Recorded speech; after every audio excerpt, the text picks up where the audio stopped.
Yes, people, welcome back to another video. And tonight I'm joined by regular guests as Holly. And Holly, good evening to you. Evening, John. How are you? I'm absolutely fine. Just a bit of a lot of carry on with dear. On the wacky world, Newcastle United. But hey, how are you doing with you? Yeah, I'm okay. Just again, craziness at Newcastle as always. We're just a banter club, are we? Just say welcome to the banter club. That's what I see. Because you're a banter club in a minute. It's just absolutely a joke. I mean, you really, really are. I mean, you said off air, we just want to get this takeover out of the way. Or if you haven't got a takeover, just let us know. Yeah, that's the thing. You just want communication from the club, but we never get it. We need to know what's happening because at the minute we're just literally, like you said, we're just a joke and no one knows what's happening. The club really need to inform the fans at the minute of what's going on. Totally agree. And they need to tell us ASAP, because if they don't, then we as fans is just gonna be hanging on them Tinder hooks and whatever sort of thing. It's just ridiculous, man. It's just getting a bit bored. We've got a relegation dog factor to look forward to. Well, not really look forward to. And then you've got all this negativity coming in on top of that. We don't really need this. Well, it's the same every time. Like, I remember the last time I went down about like 5 years ago now, 6 years ago. That season, there was so much drama off the pitch again. It's constant. We're just constantly surrounded by drama. And when we're in a situation like this, it's the last thing we need. For once, I wish things would just go plain and simple with nothing going on in the background because it's just too much. Yeah, it's too much for me and you and the fans as well. And we just want this over and done with now. Just get over and done with. Guys, if you like the video, could you please smash a like and also subscribe if you are new? And please leave a comment in the sections down below. Please follow Holly as well on her Twitter account. She's absolutely amazing. And that's always a nice thing to do as well. So I've got Thomas here. Miggy ASM out for 4 to 6 weeks. I think we want to ignore that. Even Thomas, even John Holly. I've got Paul's lost the dressing room. We're going to talk about in a second. This is total fool ever had the dressing room. I don't think he had anyway. I want him out before he comes in. Paul, I hate to say this, but West Brom's going to beat us. Wouldn't surprise us. Paul, why don't Cabbage here take some of the Academy boys? Yeah, I know what you mean, man. Tory, Agala, and Wilson Stevenson, these boys are good. Not in the relegation dot fight, they're not. Paul said I'd give them a chance. Drop Kraft and John Linton. On second week after week, we talk about how bad they are. Here, John and Bruce has lost his mind from players in front of the bus. You're absolutely right. We're going to talk about Steve Bruce now, right? And we all know he lost the dressing room, yeah? You know my feelings on Steve Bruce, yeah? I wanted him out at the end of the season. Let's put it this way, I never really wanted him in. But when he came in, I wanted him out that very season. And now he's having a go at players like Richie, he's having a go at Joe Linton, and he's having a go at the other players as well. And he's basically throwing them under the bus. So, Holly, what's your take on that? And what needs to happen? Well, I think it's as the saying goes, a bad workman always blames his tools, and that's exactly what Bruce is doing right now. He's just doing anything he can not to put the blame on himself, so he's deflecting the blame onto his players, which is just unrealistic and stupid. It's really, really offensive to the players because they are trying their best, and from what we understand from that Wolves game, the instructions were unclear and they didn't know what they were supposed to be doing. Obviously, he blamed Matt Ritchie, saying that he was the one that didn't put the instructions across, which you could see that he was communicating with the players, so that is a load of rubbish. But even then, if he thought that was an issue, isn't it his responsibility to get the message across, being the manager? It makes no sense. Martin Dubravka, he slated him. I know a lot of the fan base did as well on Twitter, saying that about that equalising goal, but I've said on multiple shows since that game, for me, I didn't criticise Martin Dubravka because it was his first game back after a long time with an injury. Also, he didn't have a bad game. He made one mistake, but he did try his best. He got a hand on the ball. It's not like he just completely let it in. And at the end of the day, they would have scored an equaliser anyway if Carl Darlow was in, because he definitely would have made one mistake. And like you say, if it wasn't for Dubravka, we probably would have went on to lose that game. And I can't even remember who else he criticised. Who else did he criticise? There was someone else, wasn't there? Yeah, it was Richie, Joe Linton. Who else did he criticise? And here, I think it might have been Ian Lewis as well, Jamal Lewis. And I think so basically the whole team. It's just a joke because the players clearly don't know what they're meant to be doing. It's his responsibility to sort that out. And at the end of the day, he's the one that's got us in this mess because he's the one constantly saying, oh, there's no need to panic. We're fine. When we're not fine, we all know we're not fine. So tell the players that and make sure they're putting in 100% effort. You know what it is, Holly? You're absolutely right. I mean, the players can probably think now, hang on a minute, I'm not going to pay for this tool. I'm going to down tools and get this guy to sack. Because at the end of the day, I mean, Steve Bruce, at the moment, the way he's acting at this moment, especially in the press conference as well, I mean, I listened to Kendall last night on Ladies' Night, and she is absolutely 100%. And Kendall, if you're listening, Pet, well said to you, right? But basically, when Bruce is asked a question, he just interrupts them before the press finishes their sentence, yeah? And you know what it is, Holly? For me, I think that's damn right rude. I think it's ignorant, right? Even Fergie won't do that as well. I think Steve Bruce, for me, he's totally lost the plot. He's lost the dressing room. He's lost the fans, the media, right? And you know what it is, right? He needs to be careful because if he carries on where he is, or any other club, he would have been sacked because they would not pull up for that kind of behaviour. He should be a professional and he should be acting like a professional thing. For me, right, the way he acted in the presser after the game, I think it's a disgrace. I think it's arrogant. And you know what? He needs to be put in his place. Yeah, this season he's been having complete nightmares in the media. Like, it's crazy. I said on Ladies' Night that you can't believe he's been in this job for that long and yet he still doesn't know how to have basic communication with the press and hold himself well. He constantly embarrasses himself. Me or you or anyone else who does this YouTube thing literally are better in front of a camera than him, and he's been doing this job like, what, 20 years, maybe more? It's like literally longer than I've been alive, and yet he still can't handle the press. It's so embarrassing for him. I don't know how he can sit there with a straight face. He's so disrespectful to the media, but like you said multiple times, you were annoyed at the media because they weren't kind of challenging him. But I said it's because they're kind of scared because Bruce just doesn't allow them to challenge him, and that's exactly what he does. He just cuts them off or bans them from the interviews and doesn't answer the question properly. He's so rude and disrespectful. Absolutely shocking. Maybe you should take a leaf from Rafa Benitez, the way he conducts himself, calm. Win, lose, or draw, Rafa Benitez does not get flustered. And he's so professional. His attitude is spot on. I love the guy. I'm just going to go through this messages, yeah, because I'm getting really ripped apart. Tom Dixon, welcome to Don't forget to you, my guy. And next 5 games, West Brom, Villa, Brighton, Spurs, Burnley. How many points do you think they'll get out of those 5 games? I'll say 4. Yeah, I think we probably I'll go along with that as well. Probably get the 4, a borderline 4 for me. Tom thinks it's going to be 2. Truls, even to my guy. Bruce is like the mother-in-law you don't mind seeing here, but want them gone ASAP. I think he's right. Big up to my guy Braden in the building. Oh, we okay. And loving your shirts as well. Even John Holly, great streams again. And he wants to come and chat this week. And if he does so, he's welcome anytime because I love the guy. Paul said, I'm judging these next 5 games. I hope Bruce is not there. Person up, Paul, the cabbage here is a total loser. You're absolutely right. Thomas, even if you won. And Cal, welcome to be sure, Cal. First time. I hope you're okay. He's always fun, play Arsenal, plus he did exactly the same with Williams in his first game against Arsenal. Yeah, he has. He's done it constantly. He just deflects the blame on anyone and anything else that he possibly can do. Like, he's blamed referees a lot. I know that. He's just anything but blaming himself. The one thing I'll say about Bruce is, though, no matter how much stress you're under or how annoyed you are, you don't ever criticise and humiliate the club, because that's what he's done.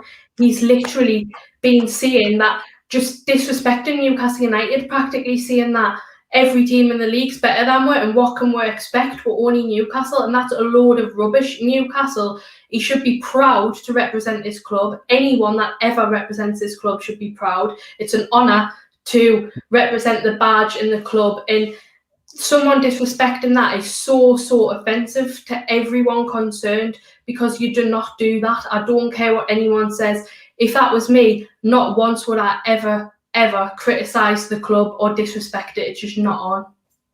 Totally agree there. Absolutely right. I mean, it's an honour club. It's a special club, right?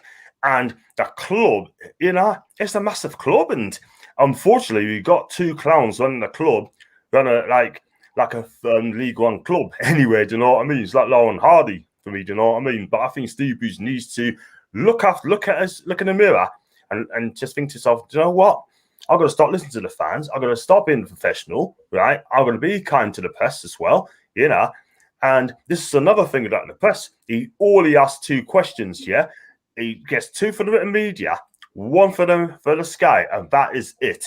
This manager don't want to be pressed. He doesn't want to be challenged. He doesn't want to be put under pressure. But let's put it this way. He's under pressure anyway. So, and you may as well get banned, because I'll tell you, if I was a journalist, right, let me tell you something, right, I'll be ripping the boost, a good one, I'm telling you. Because I can remember a year ago, Craig Hope, when he interviewed Steve McLaren, when Steve McLaren left the press room, Craig Hope followed him and really, really got onto him. I can see that happening again soon. I really do. It should do, because Bruce can run away from the media and ignore questions as much as he wants. But no matter how much he ignores people, the problems aren't going to go away just by not answering questions. That's not going to make everything fine and make all his problems go away. He needs to face them head on and stop being a coward about it and own up to his mistakes and fix them. And the fact is, so he's never going to listen to the fans, because he's clearly proved time and time again that he has no respect for her. So I'm not expecting that. And he looks ill. I don't know about you, but I think every time you see him, he just looks really, really unwell.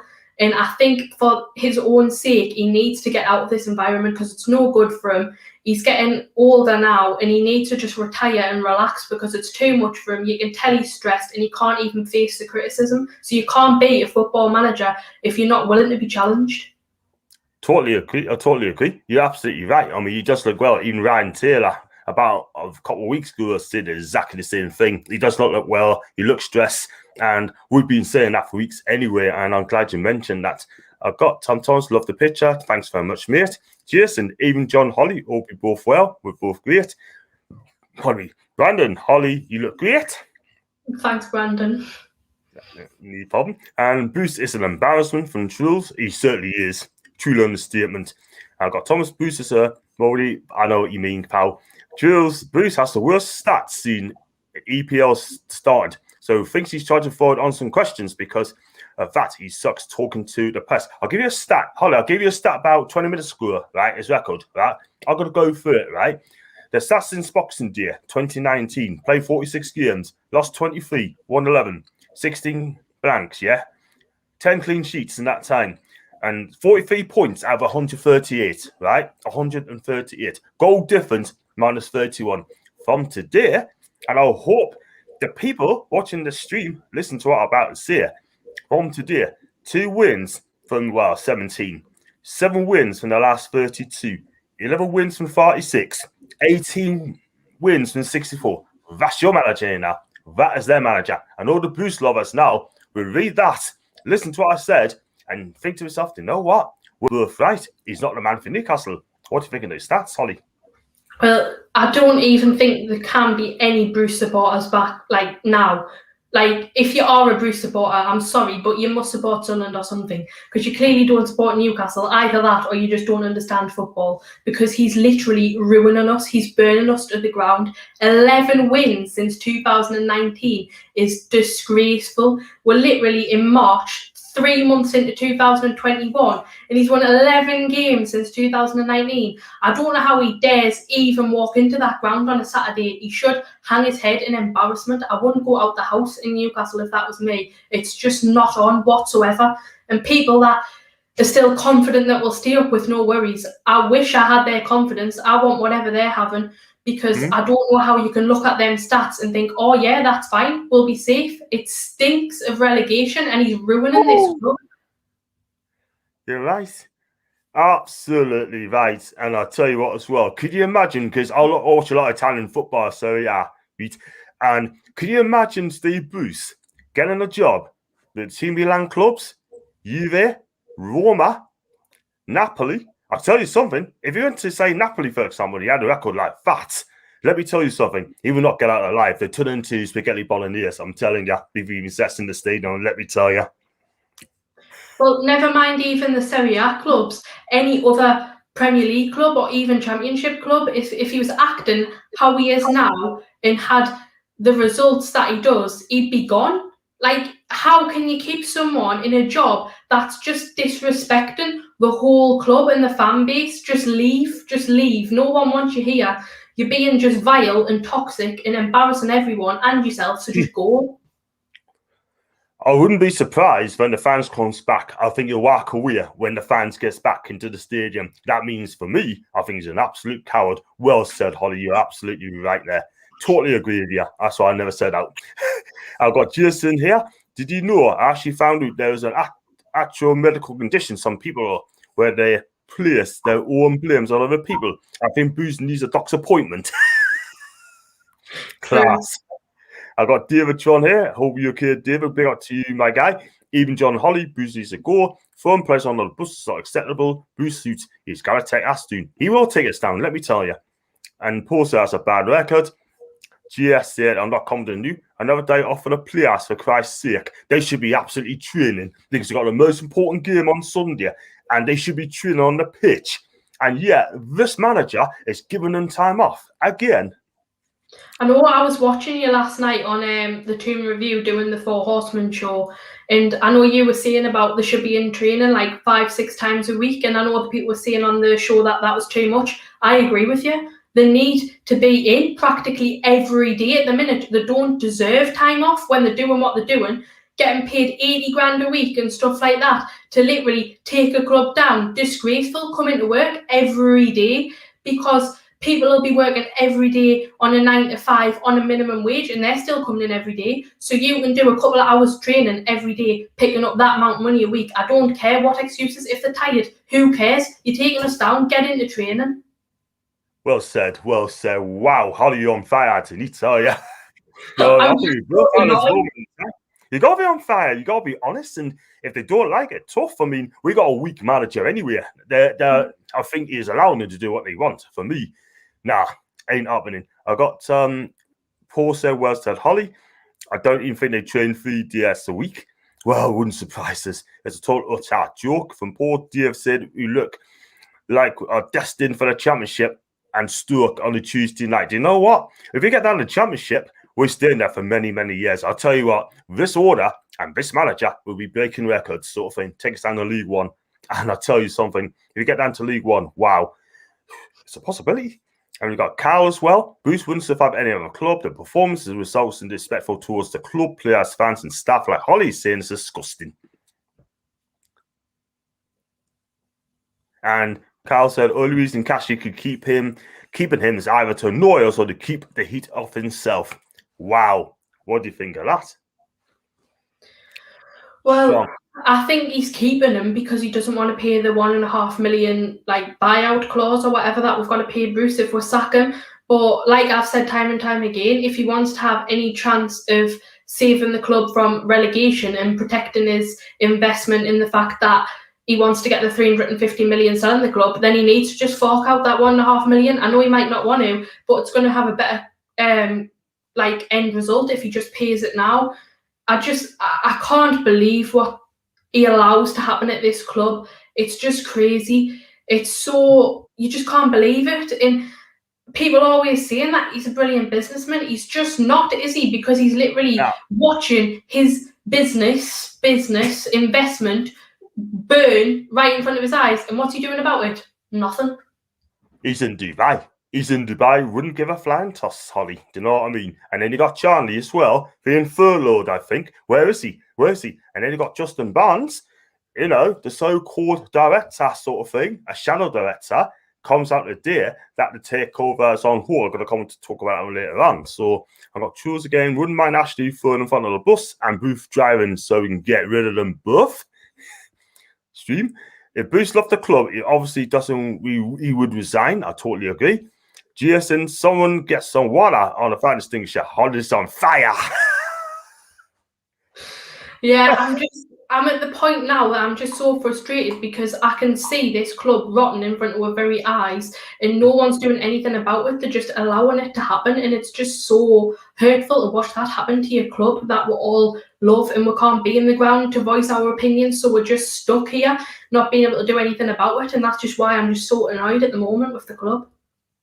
Yeah, and you know what it is, right? I mean, we're still going to go on the championship next season. Even if we're going to go down relegated, I'm sure you're going to go to games, are you? You said you're going to go to games. I know. So what are you going to say, John? Sorry? No, just saying, you're still going to go to games even if they got down the championship, right? You're still going to go because you love the club. I am. That's what I said. Like, no matter how bad things got, even if we were in literally the bottom leagues, I would still go because I just love Newcastle. And I know some people saying, "Oh, how we expect things to change if you willingly go," but Mike actually realistically couldn't care whether there's fans in the ground or not. He'll still do what he wants because that's just the way he is. So if I wanted to go to a game, I'd just go. If you want to boycott and you think that'll make a difference, then do it. But if you want to go to games, go. It's up to you. And I don't think it'll make a difference either way. No, I think you're absolutely right. Just if you love the club, go to the games, right? Like Paul said, go to the games. Don't tell people what to do, right? Because at the end of the day, you get the wrong idea. And I've always said that. I got gaming, got a Juve fan, buongiorno, come stai? C'è bella giornata. I mean, speaking of Italian there, I hope you're okay, my guy. And I'm absolutely fine. You can say even to Holly as well. And Paul says, the latest news of the club is not for selling more. We talk about that later on, Paul. And Ashley won't give it a boost as long as we're above the relegation zone, even if it's by a point. That's tricky, Trev. I tell you what, if we stay up, he's got to go anywhere because he's going to take us down for sure. And he said he won't resign. It will be his last job at this level. Well, I hope he gets that. And Newcastle ain't getting relegated. I'm not sure about that. Jason, Holly, I'll give you full permission to go to James James's Park and drag Steve Bruce out of the scruff of his neck. If I could, I would trust us. You would, wouldn't you?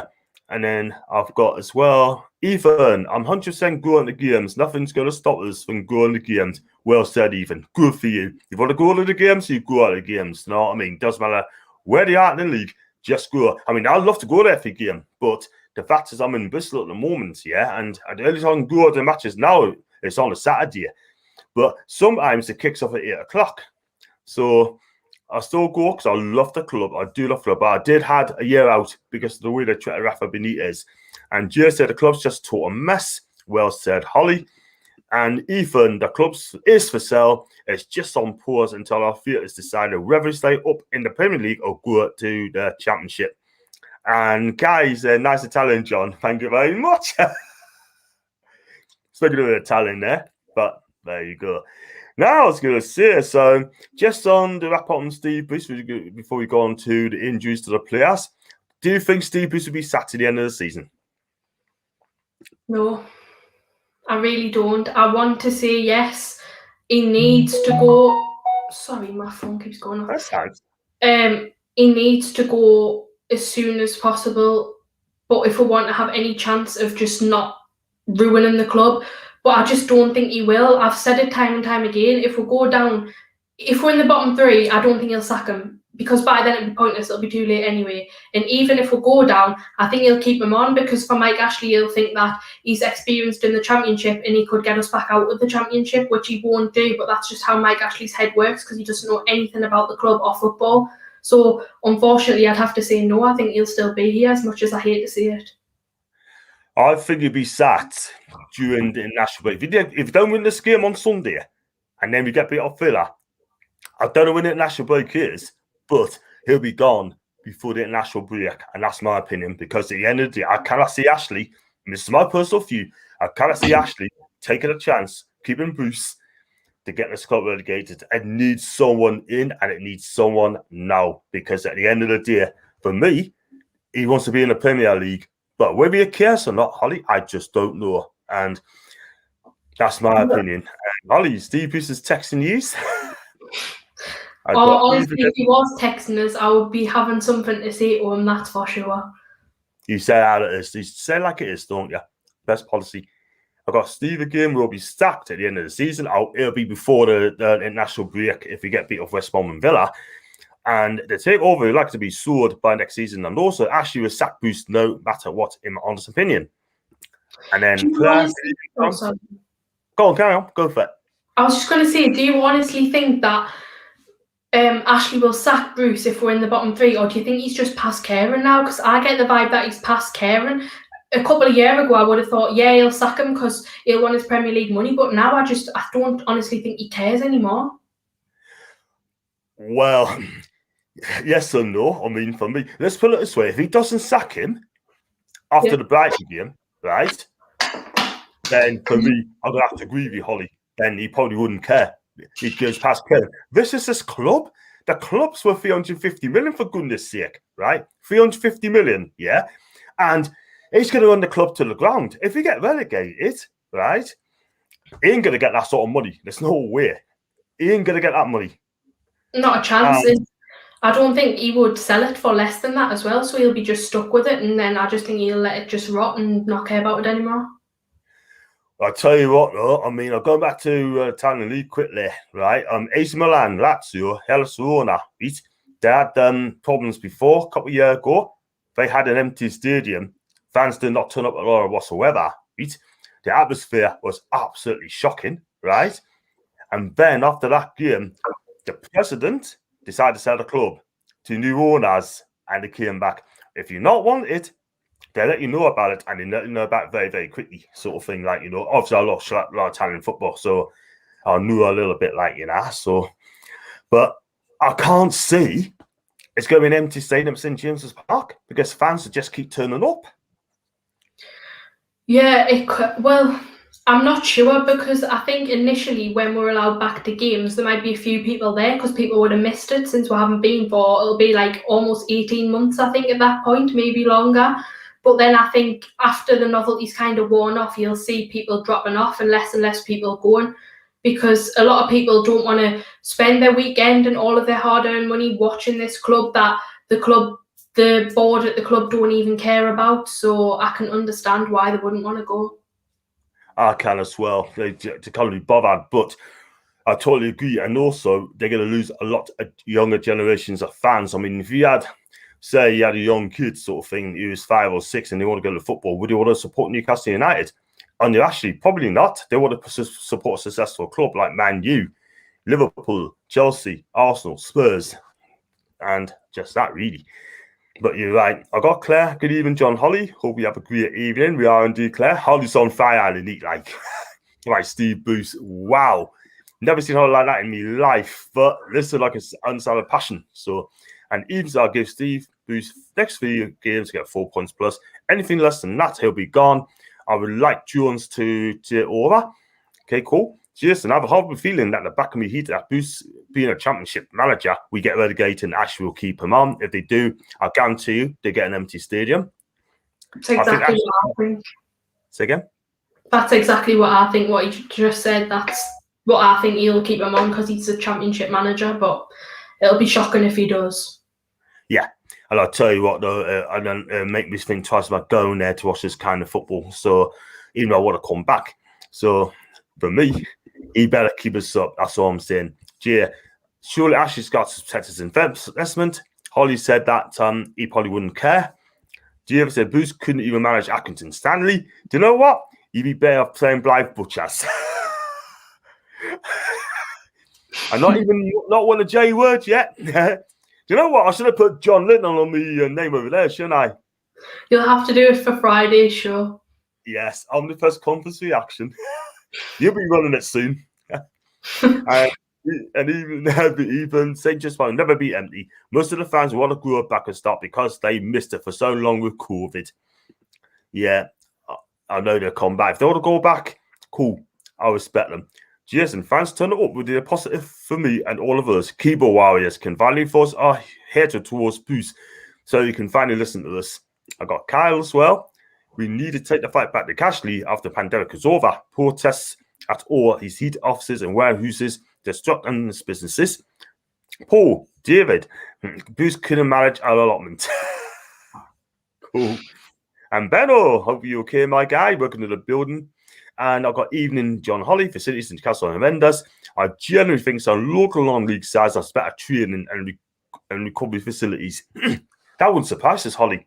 Most clubs, you look at the clubs like Norwich, they've got a fantastic training facility there. Yeah, and also Southampton as well. They've got a really, really good training facilities. Most clubs do now. It's kind of like a bare minimum expectation that you think a Premier League club would have, top facilities. But Newcastle's still living in the 80s. I don't think we've had anything done to the training ground since about the Keegan era in the 90s, which is just shameful, really. It's not like we can't afford it. We're making like hundreds of millions every year being in the Premier League, and it's just because of who we've got as an owner that he doesn't want to put that money back in, because he just wants to pocket it all for himself and put it into Sports Direct and whatever else. Well, for me personally, I think the FA should investigate that, because all that money coming in should go towards the club. The FA needs to come in and explain and ask him the question and say, where's that money going? It should go to the club. But excuse me, it's not going to happen, because probably the Premier League don't care. They don't care at all about our club at all. They don't care. They want us relegated, and that is it. Mike Ashley's got no care. He doesn't care about us, the club, and he just makes mugs out of us. That's why I can't see a top-class manager come to work for Ashley ever again. But you're right. And I've got John here. I'm not going to ask that question. And people say, come on, John. So, right, I mean, let's going to go on to, we're going to talk about, quickly, I know we had enough of Boost in the Minute sort of thing, otherwise we're going to get even bad like 10, We're going to talk about the injuries as well with Amiron and ASM. They're both going to be out for quite a long time, up until at least April. And yeah, they're going to be a bad miss. And we've added Wilson on top of that. We've got 3 quality strikers, quality front players are going to be out for quite a long time. Are they going to be a big miss? Definitely. I said when Wilson went down that's what basically made me think, yeah, we're going to go down, because with Wilson, if he was still fit, I think we could have had a chance by just staying up, because he could score some goals, but now we don't really have anyone that can put the ball in the back of the net, so we're just not going to get the goals. And now that we've lost Almiron and St Maximin, I think that's the final nail in the coffin. I said on Steve Wraith's show last night that obviously, because at that point we didn't know the results of the scans from St Maximin and Almiron, and I said if they both have long-term injuries, then that'll be the final nail in the coffin and we're down for me. And they've got 6 weeks out, I think, both of them. Am I right? Yeah. So 6 weeks out, that's like practically the end of the season. And for me now, we've basically lost all of our front 3. That's our front 3 starting players: Wilson, Almiron and St Maximin. So I just think that's it for us. I just think that's sealed our fate, really. And you've just got to pray that someone can come off the bench, and that's kind of just like a reserve player, and step up to the mark and give us an absolute shock and have a blinder and do really well. But I can't see the likes of Atsu or Fraser or Gale, Carroll, anyone like that, Joe Linton. I can't see them stepping up and doing as well as those players can. Can you?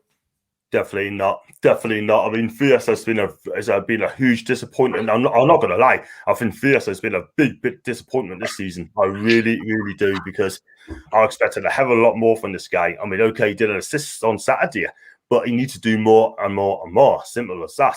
Joe Linton, he was the worst player on the pitch on Saturday. I'm not going to lie, but I gave him a 6 out of 10 on the player ratings, and he should have scored on Saturday no matter what. I mean, he needs to get some goals very quickly. And Andy Cowell, is he going to last to the end of the season if he does play? Is he going to get the goals to keep us up? Probably not. Nah, he won't. And if we play him too much, he'll get injured. He will, because he's so prone to injuries. And I think Fraser and Joe Linton have done okay the past couple of times they've played. But they're certainly not enough to keep up a side that's battling relegation. Like, they're all right to bring on as a sub, but as our starting players, no way. Definitely not. Go through this message very quickly. I've got, against West Brom, I expect us to get a result even without ASM and Amiron. Fierce and Murphy can do a temporary job for 2 or 3 games. Jay says Elliot Anderson has to come in now. Jason, would you bring back Atsu back in the squad, play on the wing in front of the Fierce Atsu beats playing Joey? Not for me. I wouldn't have Atsu back again. I'm not being funny, but he hasn't played. He has to play for what, 2 years? Not for me. Cal, if he's insisting on playing Joe Linton up front, we'll go and do and Bruce needs investigation for match fixing, or he should be charged for the deception. If I'm honest with you. Paul, sounds like Wilson will be back soon. When that's going to be, I don't know. Cal well said, Jason, I would consider it. My guy Liam's coming on Sunday after the game. Fierce hasn't had to run the games to actually make a difference. It's hard to any players to play well if they keep getting dropped. Yeah, Liam, I can see where I'm coming. I think he's right there. He needs games. I do think he's right. I think it's hard to obviously judge players when they're not getting much game time, but at the same time, I can't see them being, no disrespect to them or anything, but I can't see them being good enough to be able to keep us up. Like, I don't think they've got that ability, but I'm hoping that they do step up and surprise us all because we need any help we can get at the minute.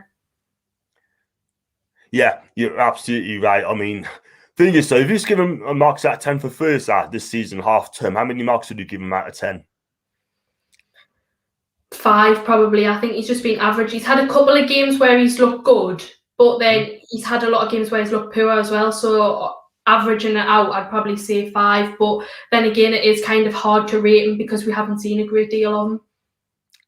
Yeah, I'll probably give him a 4 at the minute. I mean, okay, he had a good game against Palace. That's about it. But for me, he's been disappointed. But I do like him. And he needs to, I don't want the attitude he had at Bournemouth. I want him to come here and keep us up. Do you know what I mean? And have the heart, the passion, desire to keep us up. And I hope that he does that. I really do. I do like him. But for me, I'll give him a 4 out of 10. People will probably give him a 7 because, he had one good game. But that's not me. People's got an agenda. I've got my agenda.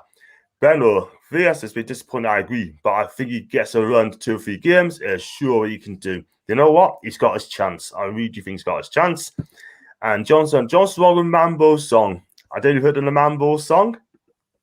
No idea what that is. The only one I was in Mambo 65 hours back in 2000 is a soul song or whatever it is sort of thing. But way back. Yeah, I mean... But we do miss Amiron because for me, he's been absolutely outstanding this season. Do you know what I mean? Last few games. And in a new role as a 10 role, that's Graham Jones' tactics, by the way. Steve Bruce not have played that. Yeah, it is Graham Jones' tactics. I know that Bruce is saying it's all his idea because he's starting to play his way now, but I think it does come down to Graham Jones because it's totally not a Steve Bruce thing to do. If he was planning on doing that, he would have done it a lot longer ago.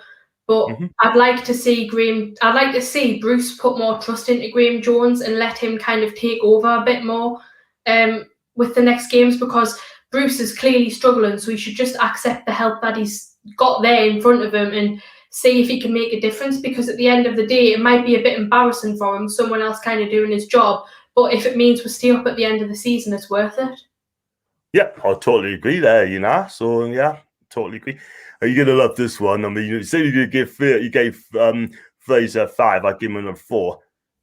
Liam, give him a 9. I can tell that's a joke, but if it wasn't... I love Liam. He comes on my show on Sunday, sort of thing, you know. But if he has a great game, if he scores 2 goals, 2 assists, I'll give him a 9. And then I've got NUFC HD. Hi, John. I hope you're okay, mate. And thanks for coming on Paul's show last night. And GSF has been hit and miss type player since signing, but only turn up for games he fancies. He needs to perform every game and every week. I totally agree. He has to now. He's got no choice. Liam, what's the fun for you on Saturday? Well, Sunday, actually. For me, it's going to be John Linton, Gale, and probably Fraser. Yeah, well, I'd either do that or put Carroll in instead of Joe Linton and then bring Joe Linton on in the second half. But to be honest, I dread to think what Bruce will play because knowing him, he'll probably play like, I don't know, Lascelles up top or something ridiculous because I just don't trust him. He'll do something crazy probably. But no matter who he plays, I'm worried to see that front three because I don't think it's going to be very good. I think he's got nil seats written all over it, to be honest, and I think you probably pick him to win anyway. So we're here and play right back. For me, I don't think he will. I think Kraft is going to be fit anyway on Sunday, unfortunately. So he's the only right back I got available. And for me, personally, I'll play Jacob Murphy at right back if I'm honest with you. Definitely, that's what I've said for a few weeks. He can't do any worse than Kraft. And yeah, he might not be very good defensively, but at least he can help push us up the pitch a bit more. So I would like to see Murphy have a chance. Yeah, he's got Pierce, and he's got a lovely cross anyway. He can overlap as well if needs to be.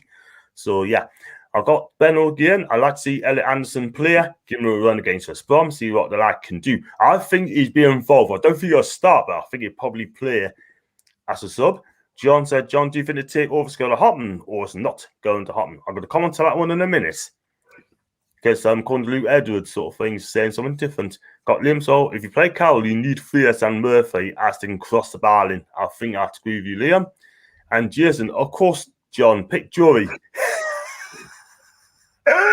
He's not my guy. He's your mate, man, Holly. He's your mate. Well, I don't think so. We all know that you're Joe Linton's biggest fan, so I'm not surprised that you put him in. Get the shirt in and the number 9 on the back, yeah? No, yeah, I got to write it down. Oh, well, I'll quickly say this now on the stream, right? Before I say anything, I'm going to say I haven't had a player's name on my shirt since I was like a little kid. But when we signed Joe Linton, right, I thought, oh my God, he's going to be amazing. 40 million Brazilian striker. I thought he was going to be great. So on the day I got my shirt, I got his name on the back. I don't wear the shirt anymore, okay? But to show solidarity with John, since he's always getting stick, on Friday's show, I will wear my Joe Linton shirt in honour of John. Yay! Well done, man. I got to get the name changed as well on Friday. You're going to make sure I'll do it, right? Yeah, if I'm wearing a Joe Linton shirt, the least you can do is change your name. But yeah. I promise here now, I'm not a Joe Linton fan, okay? So we're just going to clear that up. Thank you. No am I. Thank you. But still, but I get a lot of stick anyway. But it's all good humour, sort of thing, But hey, it should be a cracking game. Let's hope see if he's in the squad on Sunday or not. So we'll see what happens. Yeah, of course, John picked Joey, Fiesa, Gale, Murphy up top. And I've got, who have I got next? Jason, Hollington. Oh, no, man. We're not going there. We're not starting this. I'm not a Joe Linton fan. I'm only wearing that shirt to support John since he gets stick. Oh, I shouldn't have said anything, to be honest. It's my fault, isn't it, as well? I'm a bad influence. Hollington. Should be Hollywood, should be Hollywood. I don't know about that, but bless, yeah. So bless. I was going to say we're going to talk about the takeover because someone just I've got to go back to who else has a question. Yeah, is the takeover going to happen? I mean, according to Luke Edwards, he said the takeover is going to be on hold, right? And to see if you're going to stay in the Premier or not. I mean, for me personally, I still think it's going to happen behind the scenes. Liam Kennedy is on with Steve Riff tonight. He reckons that is still going to happen. And Steve says it's going to happen. But we're all sick of the takeover. Yeah, we said it off there. We're sick of the takeover. We just, it's going to happen or not. Do you know what I mean? I just wanted to, it's like a circus now. Just getting bored with it now, If you just go to take over, keep it quiet and announce it when it's done. Yeah, I totally agree. Like I said about a month ago when I first came on your show that I was convinced it would go through, but as time goes by, I'm just not sure anymore. I'm not saying I 100% think it's not happening. There might be a chance, but I hope it just kind of happens in the background, not played out in the media because I don't want to know because it's just like annoying now and it's just kind of embarrassing for the club. But at the same time, I just grow less and less confident every day that goes by because of how Mike Ashley is treating the current situation. Because if he thought that the takeover was genuinely going to go through, don't you think that he would have sacked Bruce by now and fixed the problems? Because he's literally allowing Bruce to take us down. And if he thought that we would get a takeover at the end of the season, surely he would be wanting to sort that out. Yeah, absolutely. Because the fact is, at the end of the day, and it's been a year now, this taker's going on and on and on. And it should have been done. I also blame the Premier League as well for not allowing that to happen. Do you know what I mean? And I mean, Ashley wants to sell the club. The PIF, PCP want to buy the club, right? They both agree on the price, etc. The Premier League don't want it. And then you got Richard Keys kicking off, saying that if this gets taken over, he'll lose his job. Well, tough, because at the end of the day, Richard Keys is champion, saying that this taker don't want to happen. And to all of Richard Keys, right? I mean, he had a go at Newcastle fans yet again, saying that we don't know what Newcastle fans want. And obviously, he doesn't know our problems at the moment in time. I don't actually know what Richard Keys has said, because about a year ago, I literally muted everything to do with Richard Keys because I was so sick of him. He just used to make us annoyed. So I don't know what he said, but what has he said? He's basically saying that, we put the banners outside the stadium. Richard Keys has basically said that he doesn't know what Newcastle fans want because basically he wants us to support the club and Steve Bruce. He still thinks Steve Bruce is doing a good job, etc., and that's could be wrong, could be right. But at the end of the day, listen, he doesn't want to take over to happen, right? He doesn't want Newcastle to get crashed to the top 16s. But Richard Keys is in Qatar doing a football show, right? Qatar and Saudis don't get on. Yeah. So he thinks if it takes over, right, then it will not be good news for Qatar. But Qatar and Saudis now are like that now. They're back friends. Well, I think that just proves my point that I did the right thing muting him, because he just talks rubbish. Like, that's all there is to say about the guy. He's got an anti-Newcastle agenda, right? He doesn't like the club, he doesn't like the fans, and that's fair enough. There's some clubs I don't like, but you just keep that to yourself. When you've got a public profile and stuff like that, and you've got a name on the telly and whatever else, just keep that to yourself. Don't put it all over line, because it's just biased. No one wants to know. All you're doing is annoying people. You're spreading false information and saying, "Oh, I don't know what Newcastle fans want," right? He's acting like we're asking for something ridiculous. We are sitting 17th, 3 points off the bottom three, won 11 games since 2019. We're now in March 2021, and he says he doesn't know what we want. What do we want? Anything but that. We want to be sitting comfortably in the Premier League, not worrying about going down and rotting in the Championship with Bruce and losing all the players, and all the best players are injured. That's what we want. We're not asking to win the league or play in the Champions League or anything else. And this is exactly why I muted the guy, because he just winds us up. He talks rubbish, and I don't want to know about him ever again. To be honest, I wish he would just delete his page and not come back. I totally agree. I mean, I was on the verge of blocking him anyway, because I don't like Richard Keys. To be fair, I never liked him. To be honest with you. You know what I mean? The way he cheated on his wife, his ill wife cheated on him, right? I didn't like that at all. Then he embarrassed himself on Sky Sports, right? But he had to be sacked anyway. He had to be sacked, because at the end of the day, he cannot do that sort of thing. The guy is I just hate him. Hate is a word I don't use, but I do hate him. But hate will just go in time, believe you and me. So let's John and Hollywood Presents. Thank you very much. By the way, the takeover's not going to happen. Luke Edwards is just after clicks and just lies. So the takeover is off. And one of the parties would have come out and said something. That's true. Then you got It is true, but I kind of think that, I'm not saying that it's off, but I kind of think that it will be stalled, because realistically, PIF aren't going to come back in for the deal when we'll probably be in the Championship and lose all the players, and then they're not going to pay 350 million in the middle of a pandemic for a Championship club, because that would just be madness. So it probably has stalled, because they will want to know what the future of the club is before they buy it. They'll want to know what league we're going to be in, because you would pay that amount of money for something.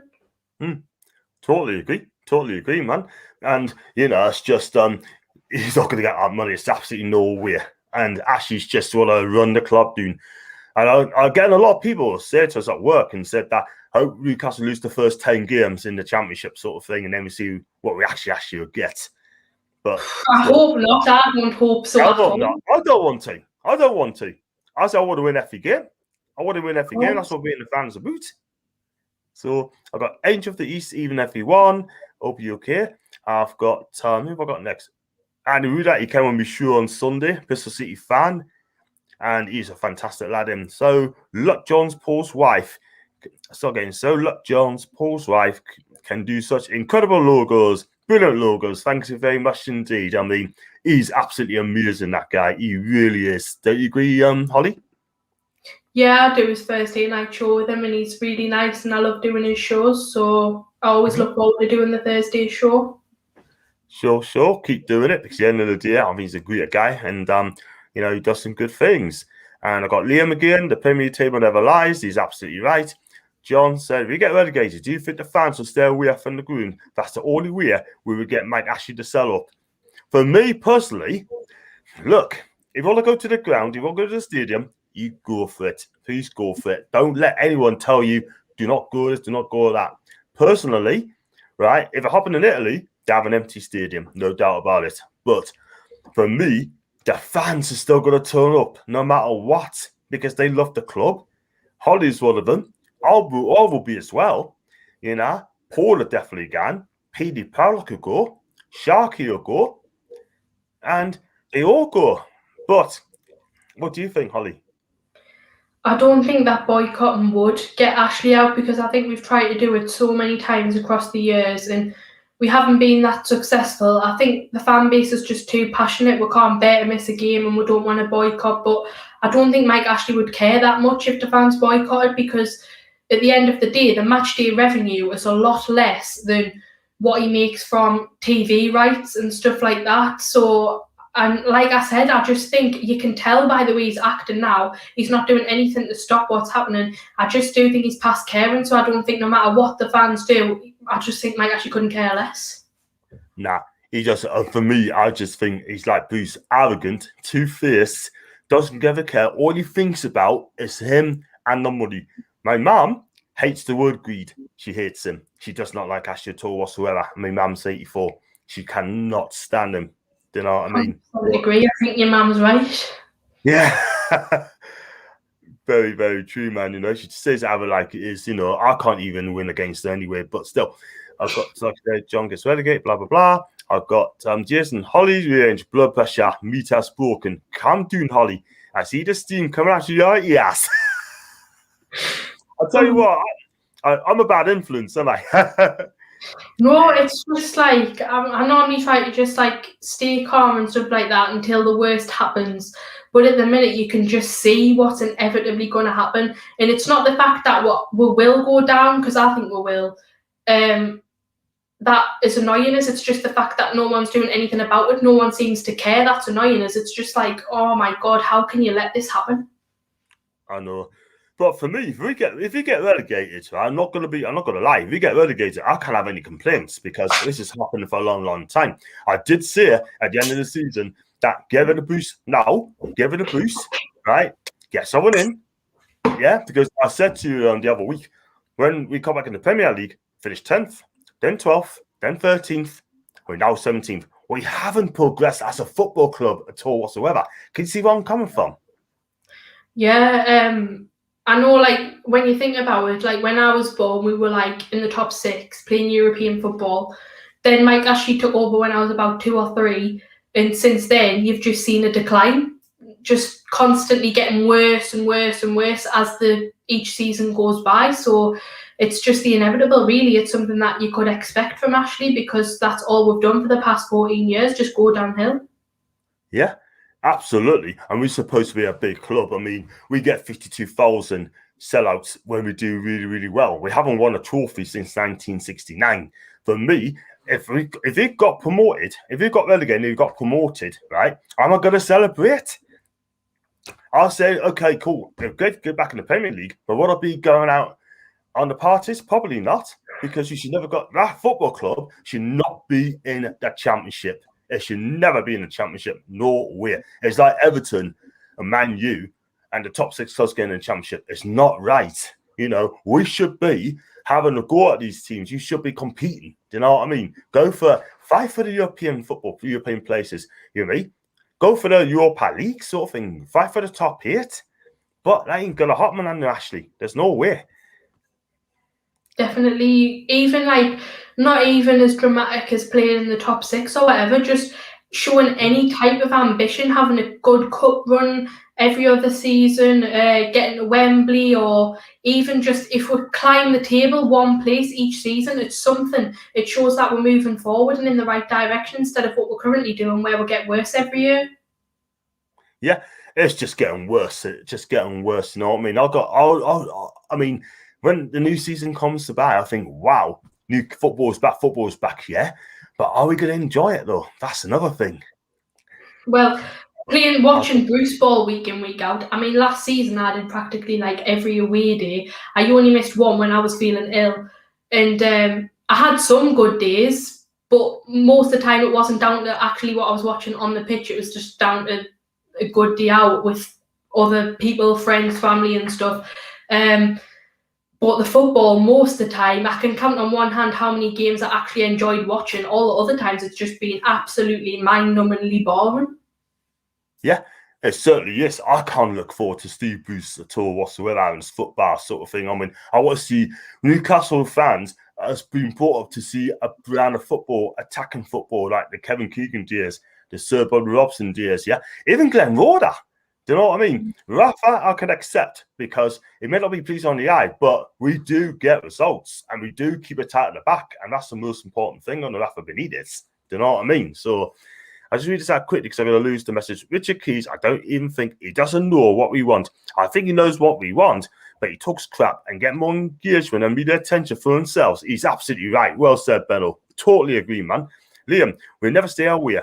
Half the time, I just go end up on the sesh. He means, okay, cool.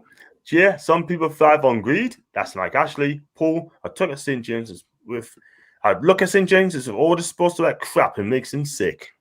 Yeah. It's tacky now. It used to be a beautiful thing. That's all tacky. I get rid.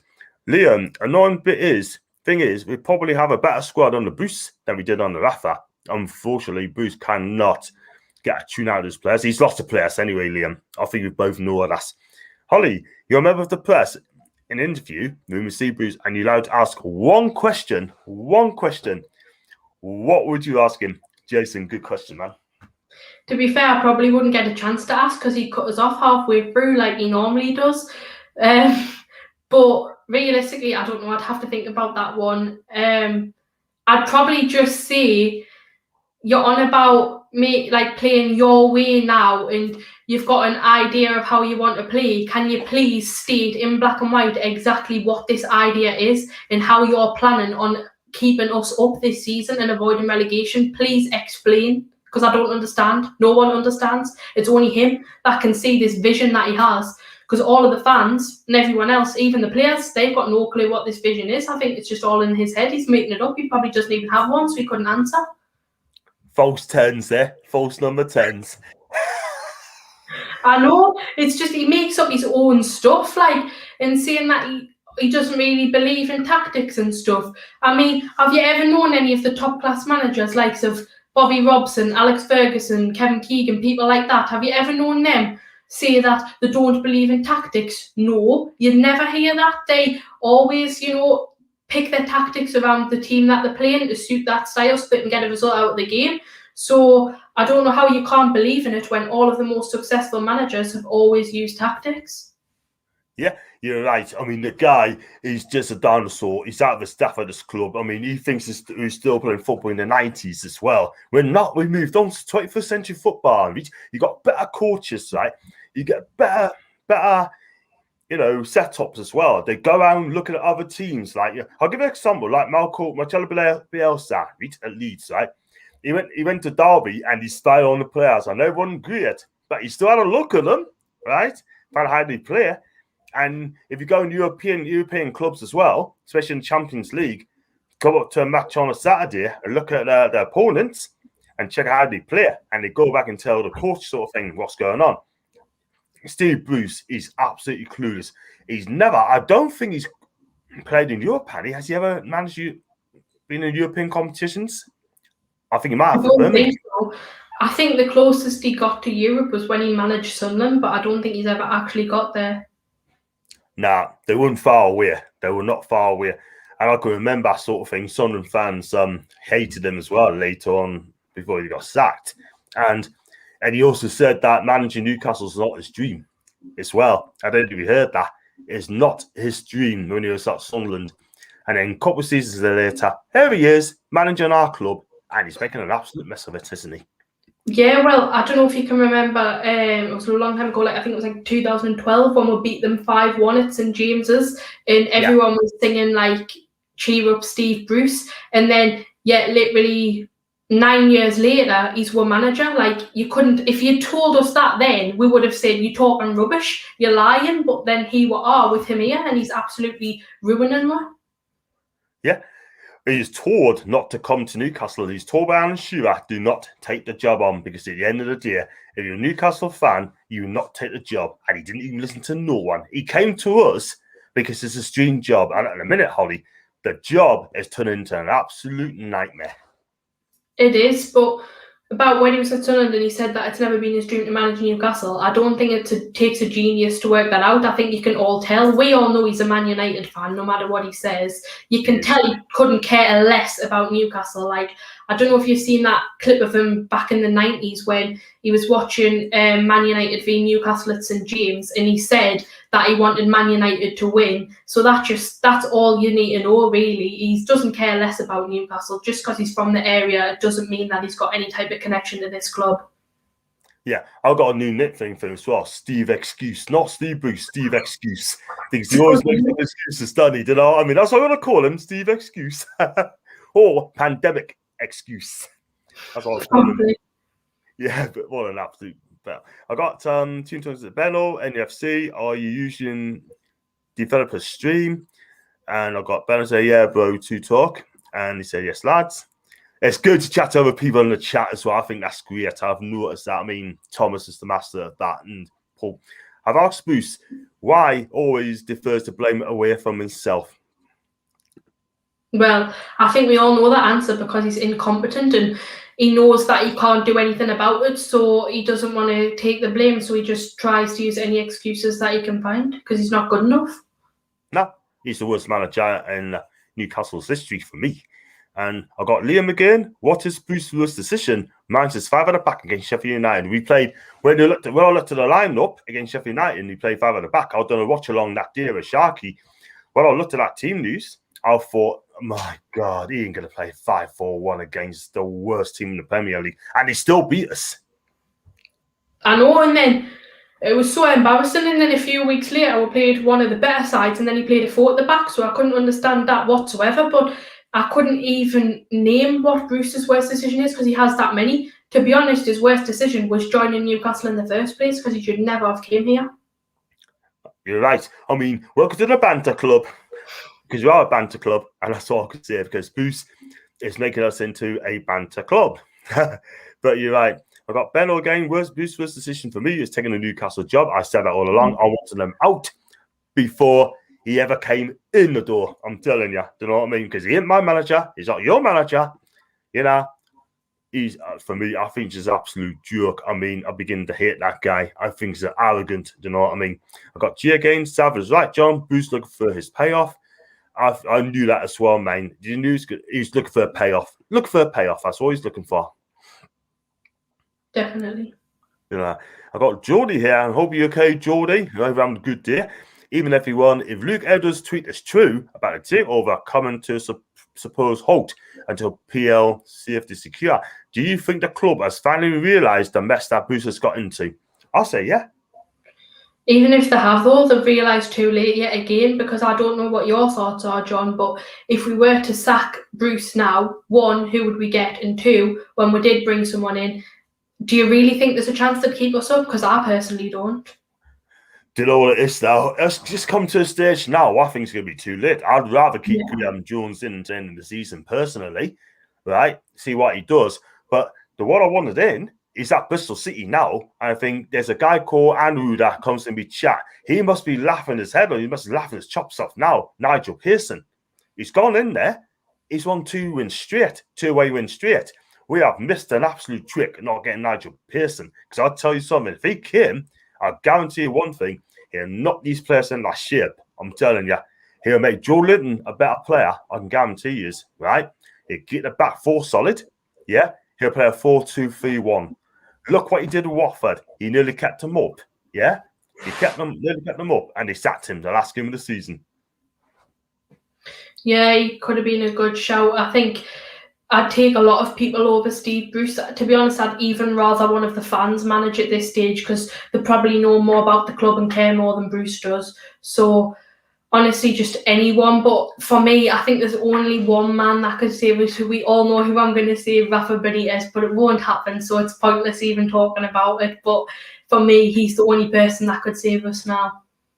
Yeah, totally agree. I would have loved to have Rafa back tomorrow. Let's be real about it. But he ain't going to come back unless it's a takeover, that sort of thing. But like I said, I mean, this takeover should have happened months ago. And they should have sacked Bruce months ago as well. I would have gone for Thomas Frank from Brentford. Eddie Howe will not come to Newcastle because it's too far away. I just don't think he'd leave the South Coast. I really don't think he would. But they talk about Neil Lennon. I wouldn't have Neil Lennon. Not now. I wouldn't. Definitely wouldn't have Neil Lennon left Celtic. But to me, I'd like to see a younger manager come into Newcastle. You know what I mean? Someone like an Arteta type. But my advice to them is, if you're a young manager coming to Newcastle, don't, because your career will be wrecked if you even started. Do you know what I mean? I totally agree. I certainly wouldn't because, like you say, it's just you're setting yourself up for failure, really. I know, yeah. I mean, you got Geordie here. I take Sippy over Spruce. At least he can shot him up. That's what Sav said the other day. Take Sippy. I didn't even listen to the video on Sunday. The guy, I mean, Sav said she'd rather take Sippy over Bruce. I agree with that. I would take most people over Bruce. I know, yeah. And you got David Tron as well again. What about Roberto Martinez? My fashion, Roberto, stay at Belgium, mate. Try and win the World Cup. Try and Euros for them. Yeah, don't come to Newcastle. Don't come to Banter Club. He's a lovely person, lovely gent. That plays good football. Everton fans didn't really like him because, but the guy talks a good game and he's so polite. I do not want him to come over because I don't want his reputation being wrecked by Ashley. He's too nice a person to come to Newcastle. Yeah, I wouldn't go for anyone that was kind of new into the job as well. I think we need someone with experience because of how hard the job's going to be. I don't think someone that's up and coming would be able to do a good job. It would be unfair. It's such a tough job. Like, even people that's been in the job for years would struggle to do anything with this side at the moment. I agree with you. There's nothing you can do. Totally agree. I got Jason as well. Peter instantly saying no to this, but Mark Hughes is watching us carefully. Would you take Mark Hughes? I mean, Sharky would take him. To be honest, I don't know a great deal about him, but I don't think I would. He used to play for Manchester United and he used to play for Barca as well. But he has managed quite a few clubs. He managed Blackburn Rovers, he's managed QPR, Fulham, and he managed this last club he managed was Stoke, and then he managed Southampton for half a year, and then he got sacked. So for me personally, I don't think he can do any worse than Steve Bruce, if I'm honest with you. Would I take him? Probably not. But if he came, I'm going to have to back him. So, post there, not huge. Callum Wilson's doing all he can return to Newcastle.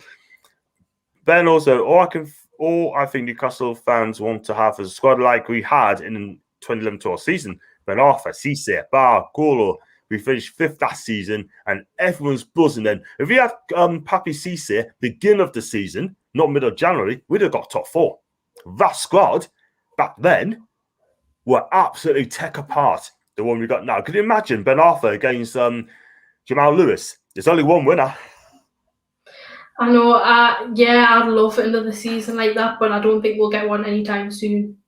Nah. You got Kibai. You got Kibai Toyota in the midfield against Shelby and Hidden. They would get ripped a good one as well. But I don't think Jamal Lewis would have got picked against Ben Arthur. No way. He ripped him apart. And then, who realistically would you like to see? I've seen Carl Robson's name's been going around. He's at Oxford, right? I mean, look, he's a young manager. Again, he's a young manager. I don't want him coming because his career will be wrecked. Yeah, obviously I don't watch a lot of Oxford games, but no, I wouldn't take Carl Robinson. Nah, not in a minute. I think he'll do well in the future. There's one player I'd take back as well. I'll take Thomas Frank from Brentford. He plays football the right way, but he asked for Ivan Toney as well. He said he'll probably come to Newcastle, but he wants Ivan Toney as well. I'll come over Ivan Toney used to play for us. I want him back. £25 million Brentford want him. We sold him for £650,000. They bought him from Peterborough for 10,000. Brentford wants 25 for him.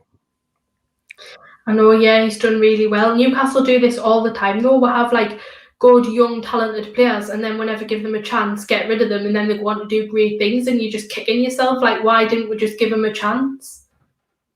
Exactly, because the transfer policy at Newcastle and the academy at the club is an absolute joke. It really, really is, and they're not given a chance. I mean, we need proper coaching, and they're not getting proper coaching as well. They'd rather get it elsewhere. We had, is it Lewis Gibson that went to Everton? And, you know, he can't get in the team as well, but he's still training at the moment in time. But he's one. Adam Armstrong, gone to Blackburn, 2 million. He's rated what, 25 million? Yeah, I have watched quite a bit of Adam Armstrong, and he looks really good. It's just a shame yet again that we never give the young players a chance, and this could be the same with the Matty Longstaff, because you can tell there's a good player in him. We'll probably let him go on a free at the end of the season because his contract will have run out, and then he'll probably go to another club and do absolute bits, and then we'll be wishing we kept him. But that's just same old, same old. I know. We just don't learn a lesson, don't we? We just don't learn the art. We just don't. And we need like proper people coming in as well. But we're not going to learn. We never learn. The club has gone backwards. It's a complete utter shambles. Lewis Gibson's on loan in Reading at the minute. Thanks for that, Jordy. I didn't know that, but I hope he does well. And they're fifth in the minute, Reading as well, this club. So let's hope they get promoted. So, I mean, you got even David Wagner's available as well. Where he was Huddersfield at the time. Then he went to Schalke. And he had a terrible time. First season, he nearly got them doing. And I wouldn't have David Wagner, even though he plays good football. James Tavernier, they got rid of. And look what a great player he has transformed to Rangers.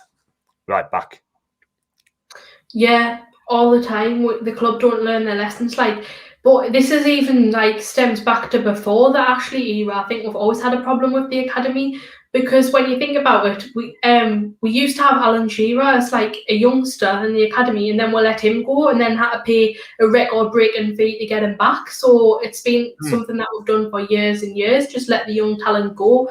I think that's something that we need to invest in if we've got a new ownership into the academy, because it should be a priority and would save a lot of money if we could bring I can't get my words out. If we could bring local talent in through the ranks.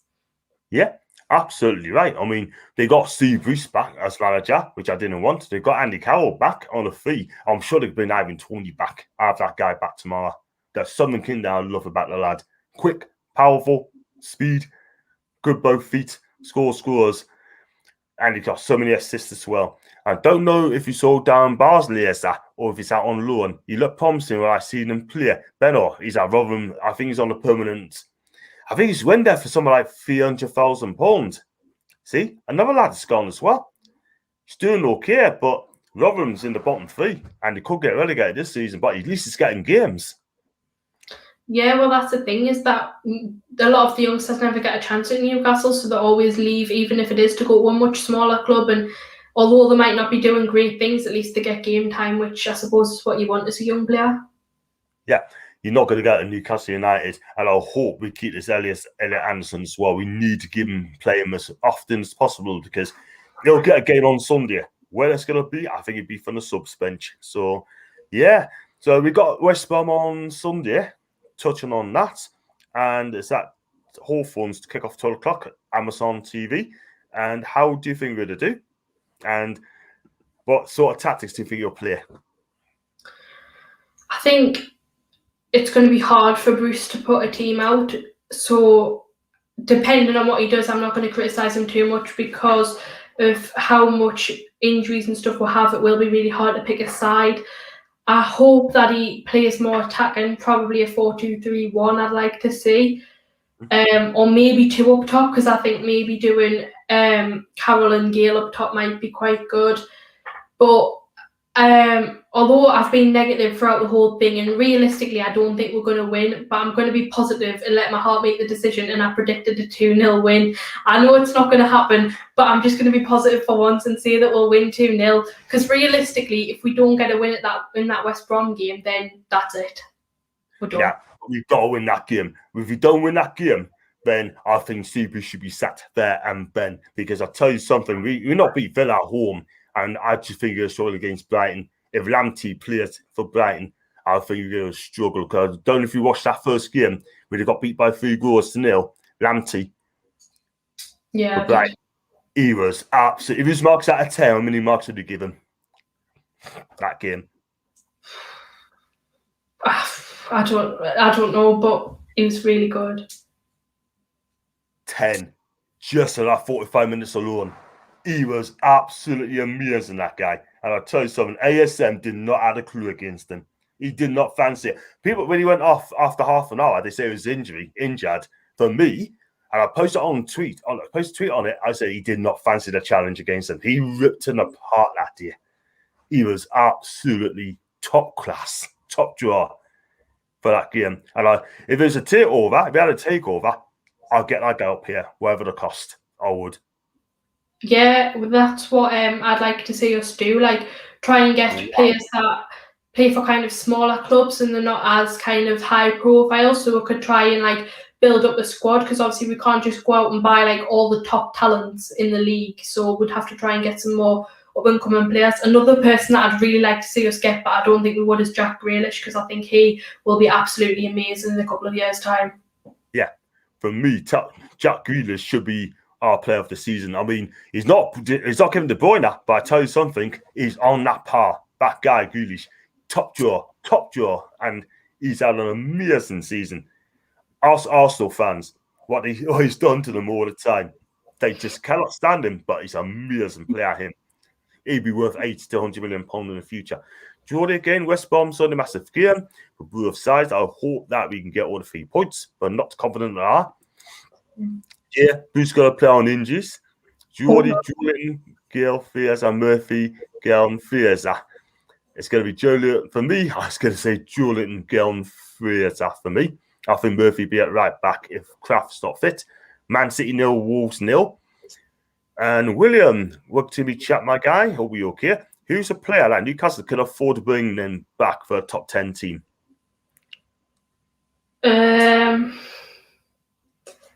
Well, I think what we do need is a second striker to have on the bench for a situation like we have now when Callum Wilson's gone and then we can't score any goals. So we need someone that can come in and step up to the mark and get goals. I would have liked to seen us bring Danny Ings in, because I do think he's pretty decent. Yeah.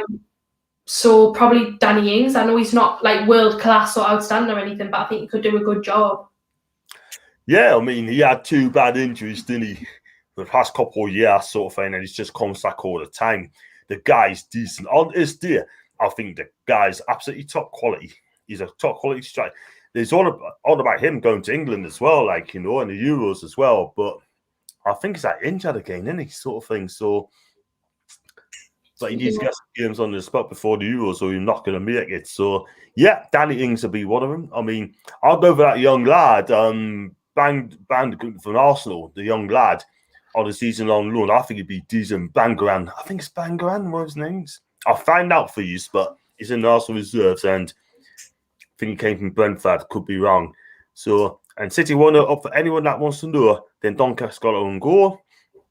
John is not going to be sat. I'll stick to him because go before the international break. John, would you like to see some younger players given a chance to play in the team, like Rodrigo Filca? I don't know a lot about this guy. I know he came from Peru, but I don't know a lot about this guy. And have you heard of him, Holly?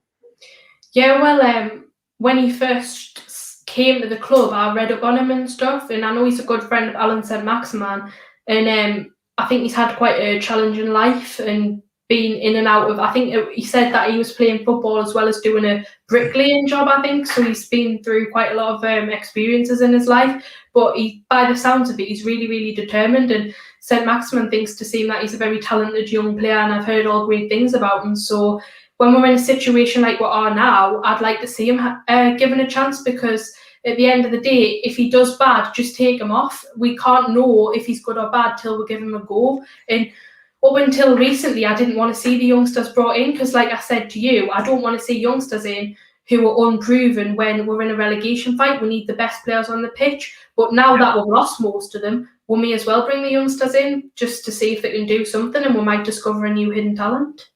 Yeah, totally agree. Totally agree 100%. It's just, you got to give the guy a go, but not now. I'll give him pre-season friendly with us, right, next season. Yeah, give him a good few games, and then hopefully then we see if he's good enough. I hope that he gets a chance, because you got to give the young lads a chance now. You can't hang a boot now, like, we don't want to do another Tony or Armstrong. If he's good enough, he's young enough, get him in. I've got Paul Sauce all about Ashley and his money. Jordy said, would you give Elliot Anderson some game time against Arsenal on Sunday? He'll definitely play on Sunday. What do you think, Holly? Yeah, I would. I really would like to see him have a chance. And like I've just said, with the injuries, I'd like to see a few of the more promising youngsters given a go. Yeah, definitely. I'll definitely give him a go. No question about that. I mean, he's going to be a talent, him. He's got a lovely left foot. I mean, both foot, more left-footed, but he's quite skillful. And that's what we're lacking. We need skillful players at Newcastle, more of them. And go back to Geordie. He said that Elliot. Tom said, look on the free agent and bring in a striker until ASM Maxi are back. I think it'll be too late now. There's not many people out of the boot. Jason, this is a squad here, player to back and go. Dummett, Lascelles, Ferdinand, Richie. Then he's played, looks like a 4-2-3-1. It'd be Willock and Hayden, Murphy, Anderson, Fiesa, Gale. In a 4-2-3-1. No Shelby. Yeah, I agree with that totally. Is Fernandez supposed to be back for this game? I haven't heard. Yeah, apparently I think he's coming back. I mean, I think he was training, but it was too early to come back for the last game. So I think he'll probably be back on Sunday. So that means he's going to be dropped. Will it be Clark?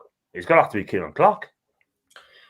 Yeah, well, I would probably, with that lineup, I'd stick with Dubravka. At left back, I'd probably put Matt Ritchie in, although I don't think Bruce will after what happened the last game. And then centre back, I'd probably have Fernandez and Clark. Right back, I'd go with Murphy. Centre mid, Willock and Hayden, I agree. Right wing, Fraser probably. And then, I would like to see Anderson in. And then up top, I'm stuck between Gale and Carroll, but I think I'd probably give it to Carroll, even if it's just for 45 minutes. Yeah, I'll go along with that as well and just bring on Gale later on, because to me, I just don't think Gale's happy at all whatsoever. He's definitely down tooling when he comes on the pitch. He's just not happy at all whatsoever, especially when he got shoved to the right-hand side against Chelsea. He must be thinking, what am I doing there? I'm up front, not on the right wing. I know Bruce constantly plays players out of position and then wonders why they're unhappy. It's just obvious why they're unhappy, because they can't play at their best if they're in the wrong position. I don't think Gale's happy here anymore. I think it's ran its course and I think he'll want to go in the summer. But if we go down, I'd really try to convince him to stay, because he can certainly do a job for winning the championship.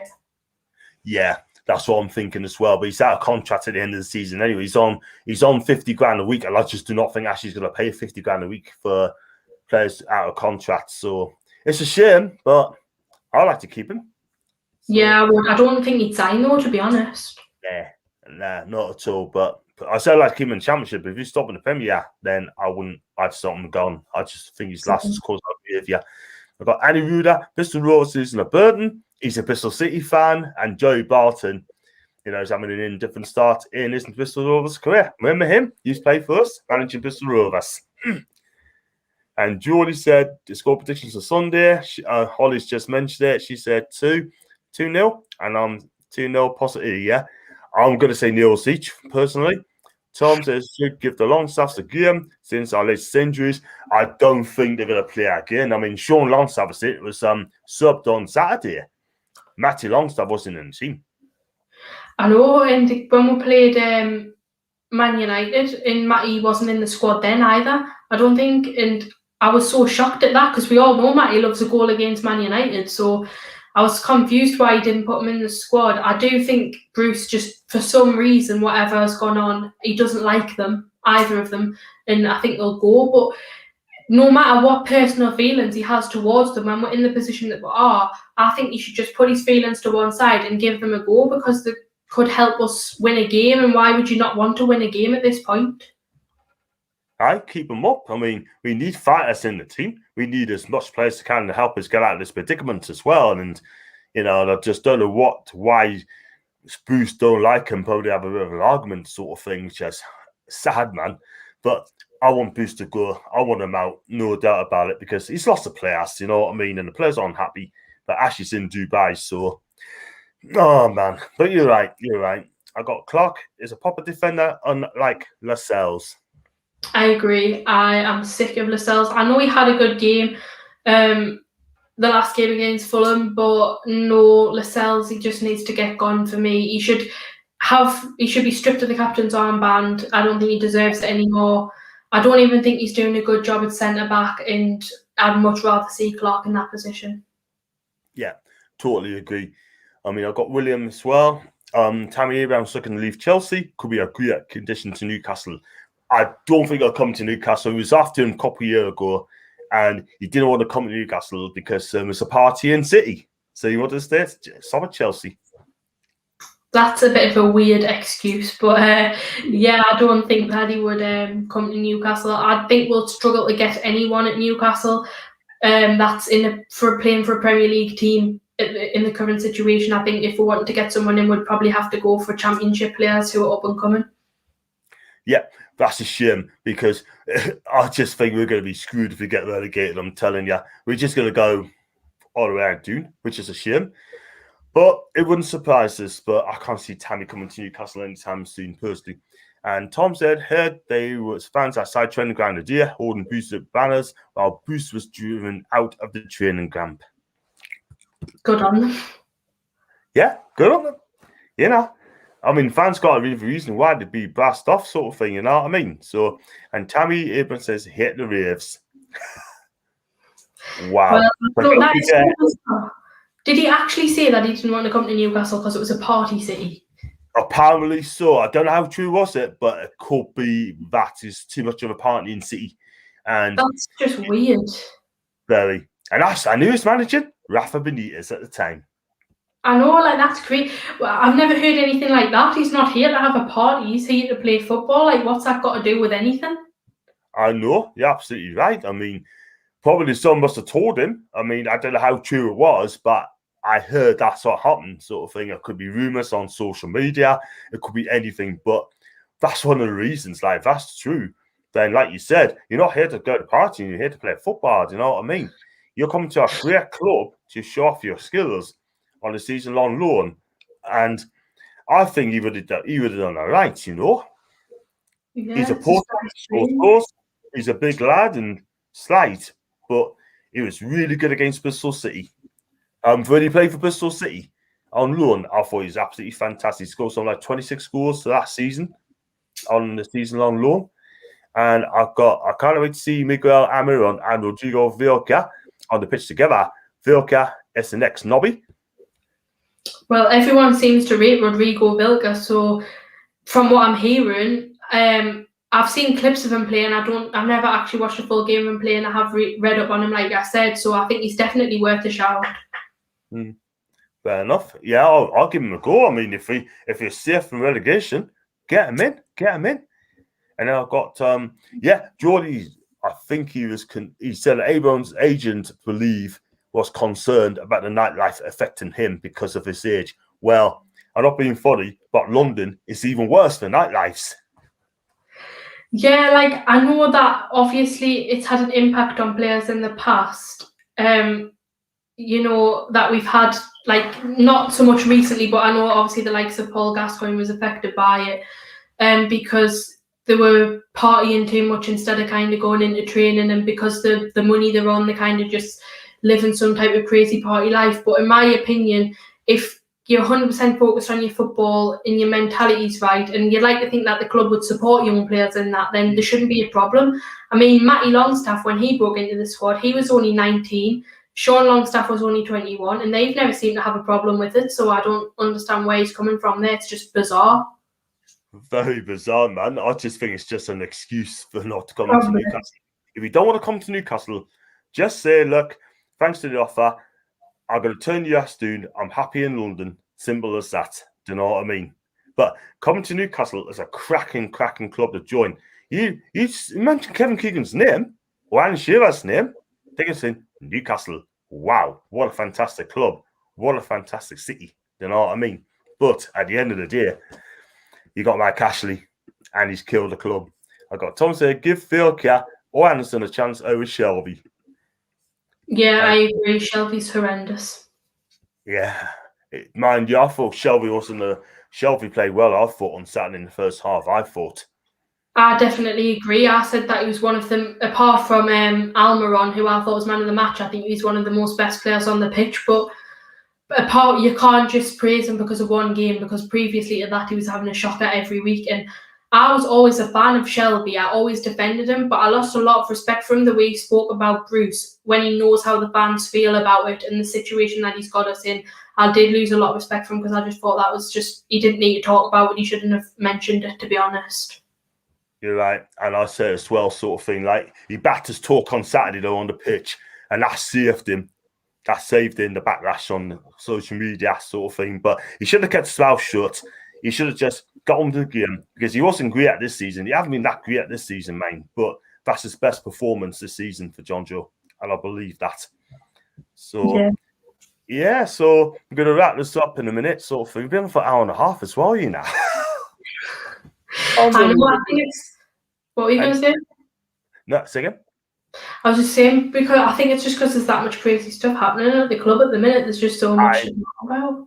I know, you're right there. It's just, what can you do, eh? But there's just so much to talk about, you know. It's been quiet. Well, today it's been quiet now, but today, to come out and say, oh, the takeover's going to be on hold, where you've got two top players just going to be out for 6 weeks, sort of thing. Wow. And it's just sad, man. But like you said, right, just on the wall, we're not going to stay up the season. I can't see it. Got Steve Bruce there. Well, you know, how's the bacon, did you say? That's not the proper Steve Bruce, by the way. Brucey, how's the bacon? Honestly, I wish we could go back to them times when we were... Oh, sorry, I keep dropping this. I wish we could go back to them times when we were just joking on about bacon and stuff, because it was a much better time then, unlike now, because now he's just kicking off in the press conferences and shouting at the interviewers and doing God knows what. The guy is an absolute muppet. He really is. You can't come out and have a go at the press. The press has got a job to do. I read it on Simon Bird on the Daily Mirror, right? Those of you who saw it yesterday, and he said that these 5 things why Steve Bruce needs to sort himself out, yeah? And also, when Rafa Benitez was there in doing his press conference, it's between half an hour and 45 minutes, right? Mm-hmm. Talking to the press, the written press, he had time for everybody, yeah? With this manager, right? 2 questions, that is it. You're only allowed to ask 1 question, 1 each. And I'm sorry, Holly, it's a joke, an absolute joke. I think this football club's being controlled, right? The press being controlled by the press officer, right?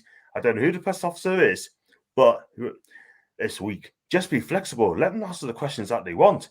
And if they want to challenge Bruce, he needs to be challenged. Because we said earlier on, his stats earlier on, yeah? 2 wins from 17, right? That deserves to be challenged. Do you know what I mean? He's too comfortable and he just has it easy. Yeah, he certainly does.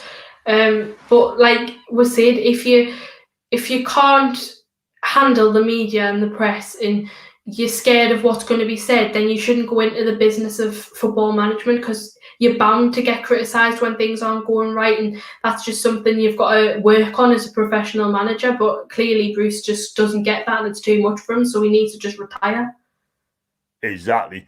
And the funny thing is, right, not one press, right? And I'm surprised there's no like Craig Hope and Lee Ryder. Not one press have challenged him about his stats, right? His stats, you know, 2 wins, 17 games, right? 3 draws, 12 defeats. Not one of them asked him that question. What are you going to do about it? Because at the minute, the fans are not happy the way things are going on. They don't want him snapping. Because I tell you something, if like you said it yourself, if you can't handle it, don't be in football management. Exactly. Especially something as controversial as football, where people are so passionate about it, you know for a fact that you're going to get criticism. It's like if me or you goes on Twitter and we're just like, we don't have an audience half as big as what Bruce will be getting watching them, but well, if we put something out on Twitter that's quite controversial about football, we're bound to get responses and some criticism because people disagree, and that's just the way it is in football. So Bruce needs to just get that into his head and just defend his points and actually try and make sense, because he just talks rubbish that doesn't even, like, you don't know what he's on about. I know. Yeah, I mean, I've got to do the press conference reaction on Friday anyway, reviews as well. So I have to do that so I can get the good contents going in. I don't think I'm the only one who does the press conference reaction, the Newcastle fans. So, and you're right, but it just says the same things over again. That's because the press has been asked what to ask him. I'll just say, do you know what? Ask him what I want. You know, you don't tell me what I can ask, what I cannot ask. You know, Yeah, ask him what I want. That's my job. Do you know what I mean? yeah, And exactly. it sounds like it. Tough. Get And to. it especially, like, say, I'll just use this as an example. Say you're employed by, I don't know, the Times, right? And the Times is your employer. So if the Times wants you to ask a certain question, then you'd ask it. Just because Newcastle doesn't want you to ask that question, they're not your employer. So if you have to ask that question, just ask it. It's your job. You're just doing your job at the end of the day. I know, yeah, and you get paid for that as well. And it's, oh man, it's just ridiculous. That football club is a complete and utter shambles from top to bottom. And do you want to tell us about it? I'll tell you in a second this year. I've got Tuesday and will it go to the final game of the season? Oh, I think that will be down before then, unfortunately. yeah, it looks like it. Then Steve said, thank F, I'm not the proper Bruce.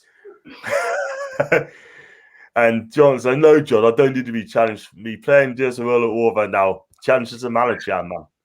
And John, will I be back later, John? Obviously not tonight because it's weird past coming up to 9 o'clock. So the answer to that one is no. Love to, but obviously no. And I've got Julie as well. Might as well pre-record the press conference review because it's the same crap week after week after week. Yeah, I know you said you're like one of the only Newcastle United YouTubers that do the press conference reaction, and that doesn't surprise us, to be honest, because there's literally nothing to say about it because he just like talks rubbish. I mean, we normally end up just talking about something completely different. Yeah, exactly. He comes out there and say, "Oh, the great Rafa Benitez, the great Rafa," and he's trying to get all these letters from the fans, so-called letter from the fans, and then a couple weeks later, he's been receiving hate mail, fans getting abuse on Twitter through his son. Right? You don't know what to believe from this guy. This guy, I'm sorry, he just flips and flops. That's what we don't do. Flip and flop. We say how we like it is. Do you know what I mean? There's no agendas here. I'm fair with people. I'm fair what I say. I'm a fair person, and I just say how it is. Simple as that. And Steve Bruce needs to do the same, which I don't think. He said no pause past John's bedtime, and Julian needs to be up early in the morning. Smash the like button, subscribe. Thanks very much. And yeah, and that goes to this as well. You know what I mean? But I just don't know what to say, man. But I think it'd be gone. It'd be gone before the end of the season. That's my opinion. I hope you're right, John. Because honestly, man, I mean, I don't know what to say because we are going to get relegated, and I think you feel the same. I don't think Paul thinks they stay up. Does he? I think he reckons they stay up. I think. Honestly, I hope that he's right. I wish I had the confidence that people had, and normally I always try to think of the best possible situation, but it's just the way we are at the moment. It's so hard to see any positivity, like, and especially with Steve Bruce there, who he's not only causing problems on the pitch, he's causing absolute carnage off the pitch as well with making these crazy statements blaming the players. So just everything about it, the way we play on the pitch and the way the manager, the players acting off the pitch, the mentality, it all just screams relegation.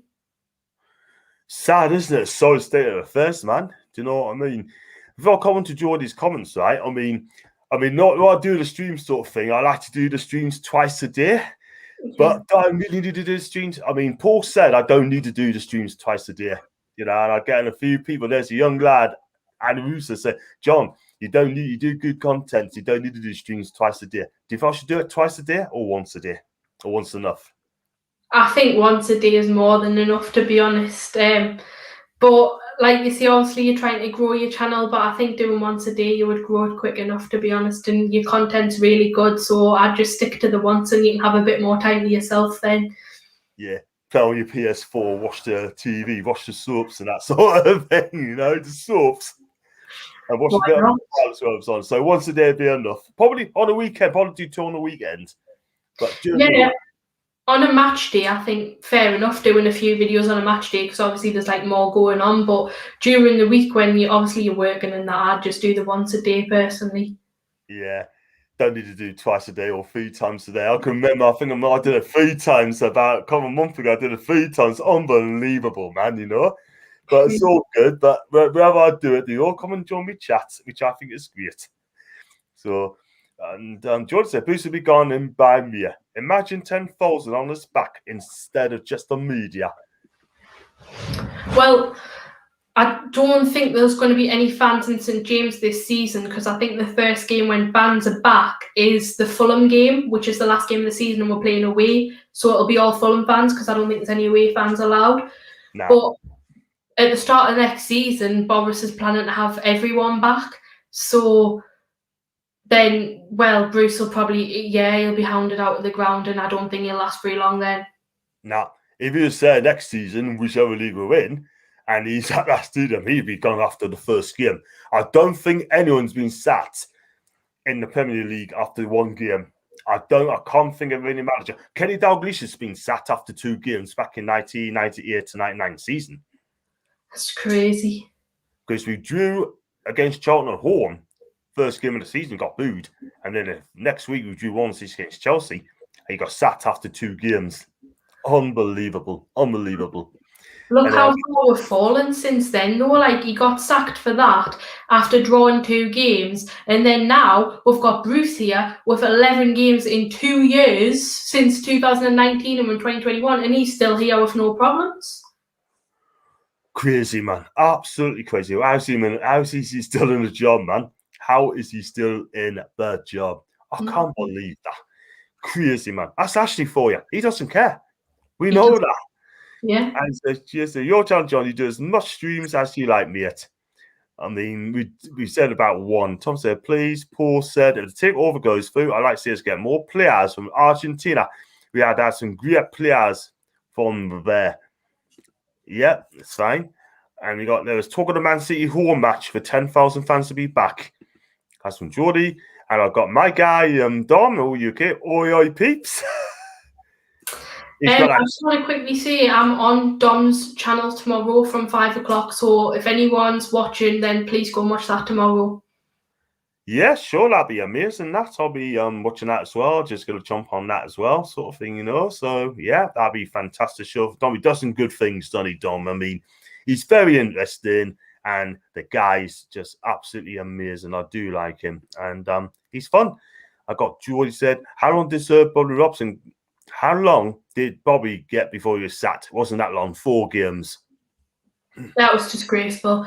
I think that was one of the kind of a low point in the club's history. Treating a legend like that and the way they did was shocking. And I know obviously his wife Elsie's spoken about it since obviously Bobby sadly passed away, saying that about how devastated he was, and he got really, really upset about being sacked because unlike Bruce, the club meant everything to him and he was so passionate.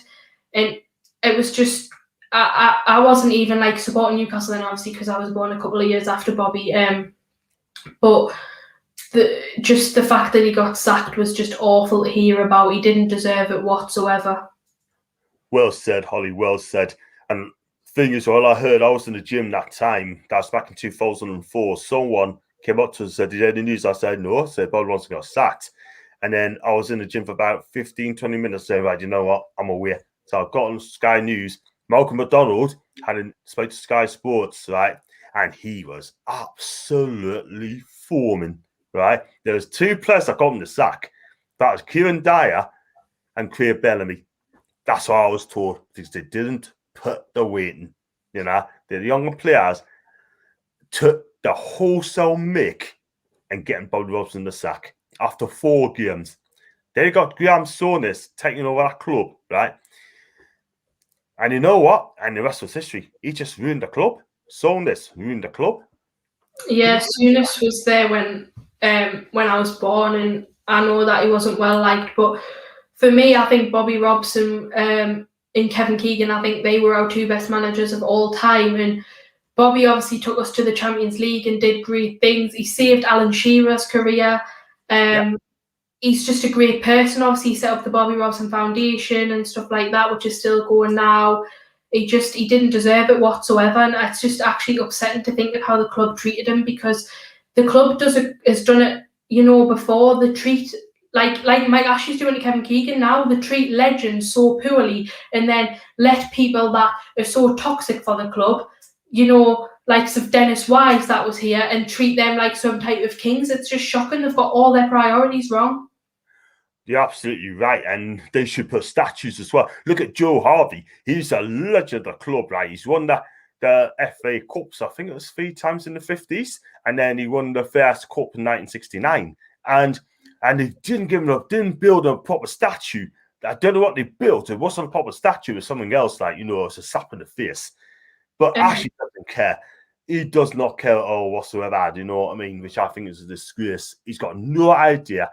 If he had this way, he'd change that stadium to the Sports Direct Arena. He's done that before, and that really caused uproar there.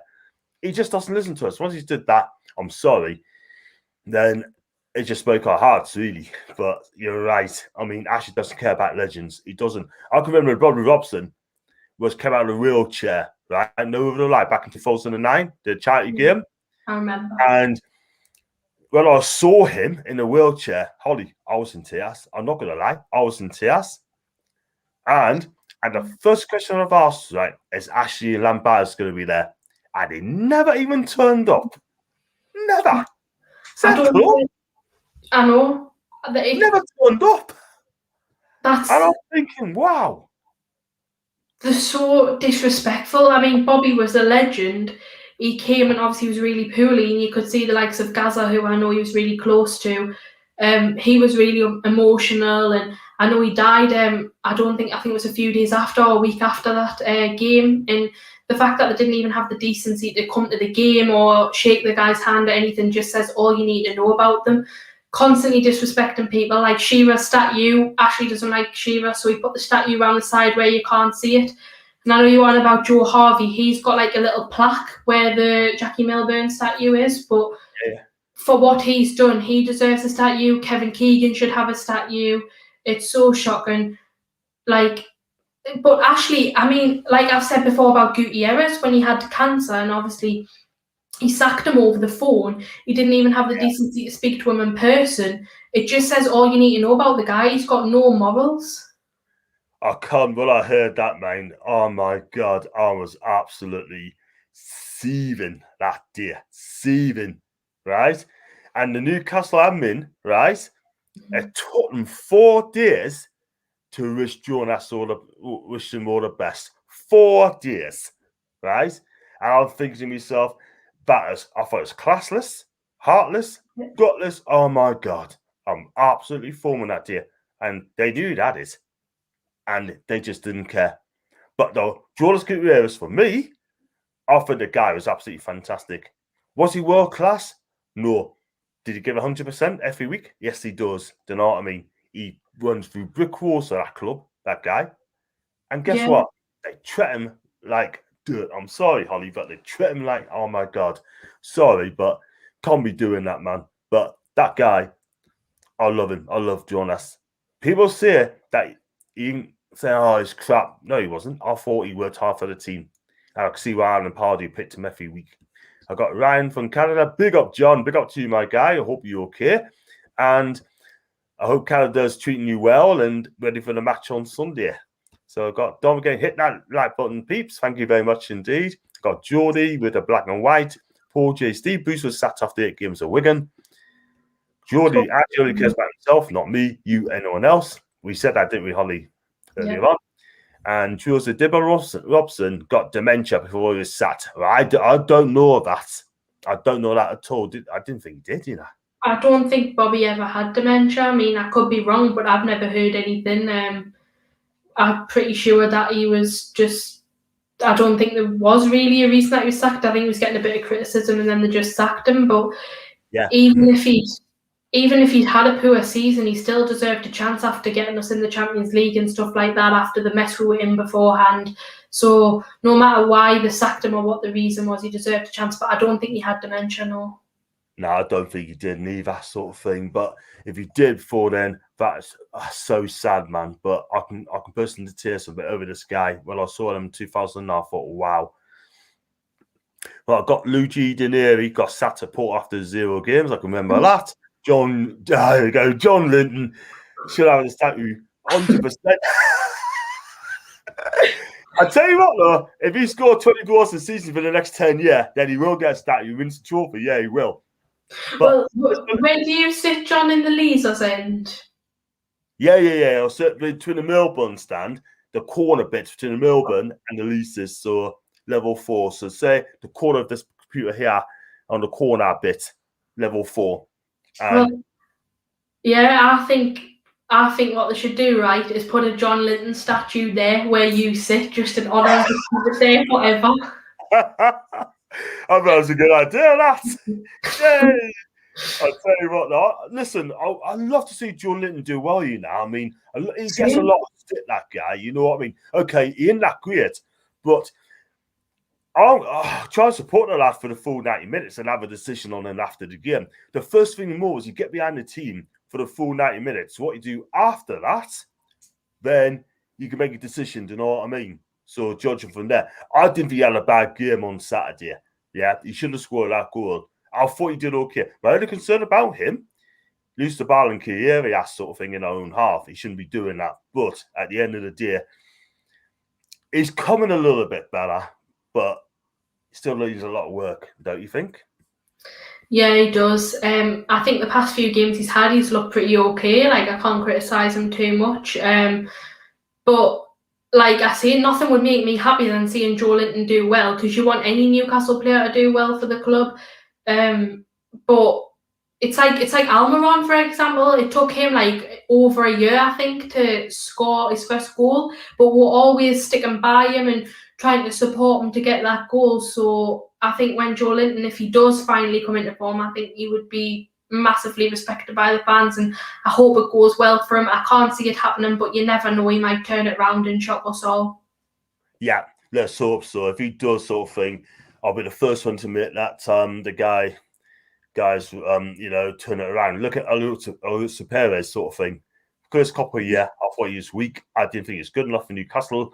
And then when Rafa came, his career turned around completely. It just goes to show a world-class manager what he does to average players, and he turned Alonso Perez into a good player. 100%. I must say I don't like Jose Perez. Not because I think that he was a bad player, because I think he did well for her, and obviously not long before he left, he scored a hat-trick against Southampton. I remember that, but it's just the way he acted after. He said he wanted to move back to Spain to be with his family, so he goes a couple of hours down the road to Leicester, funny looking Spain to me, like, and then he's literally just basically saying that, he wants to move to a club with more ambition, and now he's hardly getting any game time for Leicester. So I think, you know what, he deserves himself, right? And then on New Year's Day, I was so angry on this day last year, New Year's Day, he came to St James Park, scored a goal, comes to the Gallagher East corner where I sit, fingers in the ear celebration, disrespecting all the fans. I was shouting so much, I was like, nah, never ever do that again. Don't you disrespect this club. He wouldn't have had a career if it wasn't for Newcastle. He was unknown when we got him, and then he shows disrespect like that. And now he's sitting there because he's not doing well at Leicester, posting online about all the good times at Newcastle. I just think, rubbish. Nah, don't like you. Stay away. Well, he chose Leicester before. Would you choose Leicester before Napoli and Inter Milan? No, not at all. I know he probably wanted to stay in the Premier League, but he said he wanted to go to Spain. So he's just talking rubbish. Yeah, Inter Milan when Napoli wanted him as well, man. So I know that much, because I think it was Napoli who wanted him more, but he won't get a guarantee. He didn't go there because he would have just underperformed and they would have regretted it. Yeah, fair dues. I got Steve said John Lennon should have statue 100%. He would say that, would he? Ryan Gutierrez, that guy made me support my team. Big up to you, Ryan. Absolutely. Lee Gallagher or Lisa's? Has to be the Gallagher. When I first started going, I sat in level 7 in the Leasers, but now I sit in the Gallagher East Corner and I prefer it in the Gallagher personally. I'll come to level 7 in a second, yeah, quick as I can. That one, Lee said, Julian's class. Paul said, Lee, did you ever stand on all leases? At Aaron said, I'm beginning to get a horrible feeling that we're going to have Bruce's manager still next season. The question is, which division? I tell you what, if he's going to be him next season, let me tell you something, right? He better go off to better stuff. If he doesn't, then he should be out of the ass sort of thing. And I hope the fans turn up in the numbers and make his life hell. Lee said, no, all this is before my time. That is not relevant to me. Gallagher, there's always half Newcastle aware. And Jules early Black Bruce gets on his teeth. Lee said, Nottingham Forest pitch invasion. I was there, and Lee, it was crazy. It was crazy. I remember it like yesterday. So, yeah, I mean, I was just going to quickly talk about level 7 very quickly, right? I mean, the atmosphere was brilliant on level 7, and Mike Ashley destroyed that.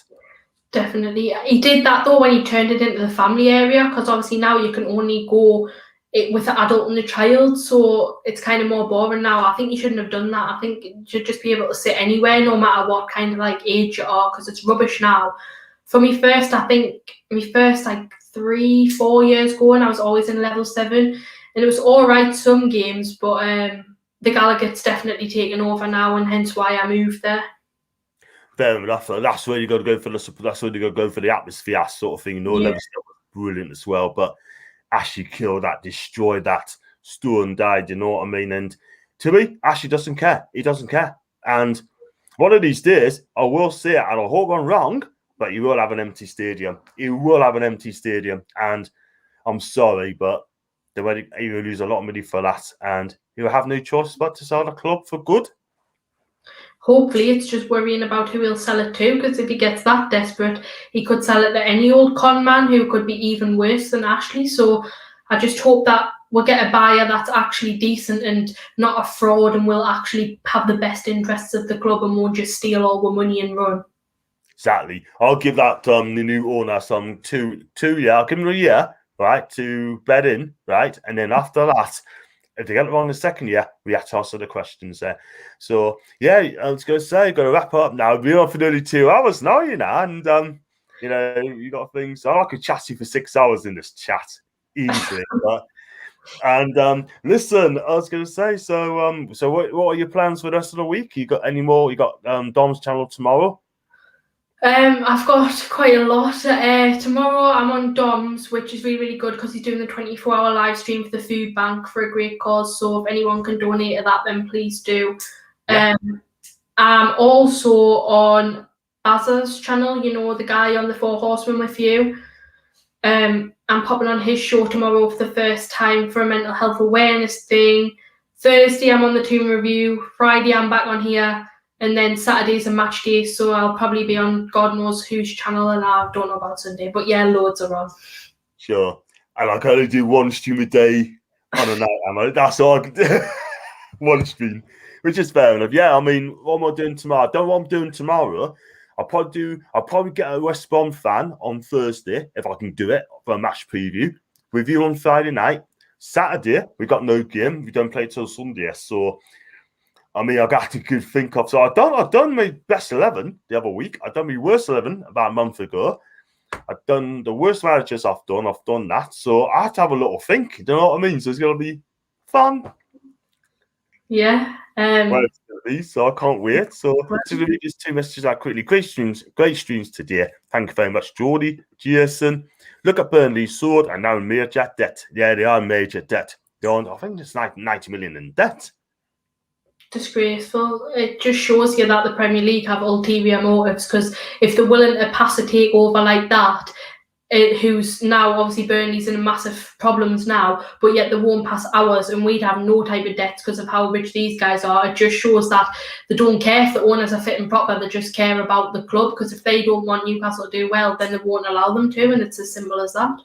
Totally agree. absolutely right again. Obviously, the Premier League is corrupt anyway. It's so corrupt, it's unbelievable. Do you know what I mean? They don't want anyone upsetting their top six, yeah?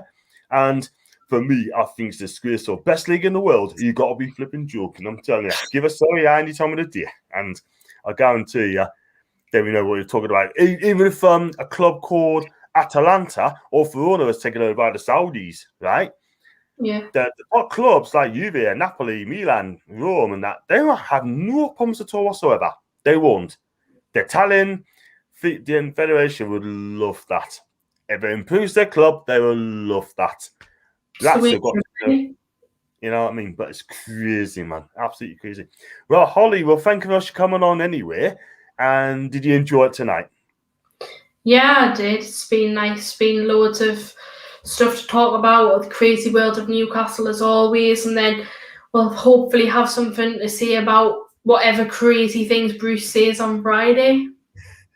Yeah, let's hope he gets challenged, and let's hope he gets the key questions about his form. 2 wins to 17 games. Are the Longstaff's going to come back as well? Now we've got players who's going to be in the free. Is Fernandez going to come back? Will he be sat if they lose on Sunday? Those are the questions that need to be homed in. Do you know what I mean? So, will they get those questions? I doubt it. Probably not. Probably just same old, and we'll probably end up just talking about something else. But you never know, he might have another shocker and just embarrass himself, which I wouldn't be surprised at.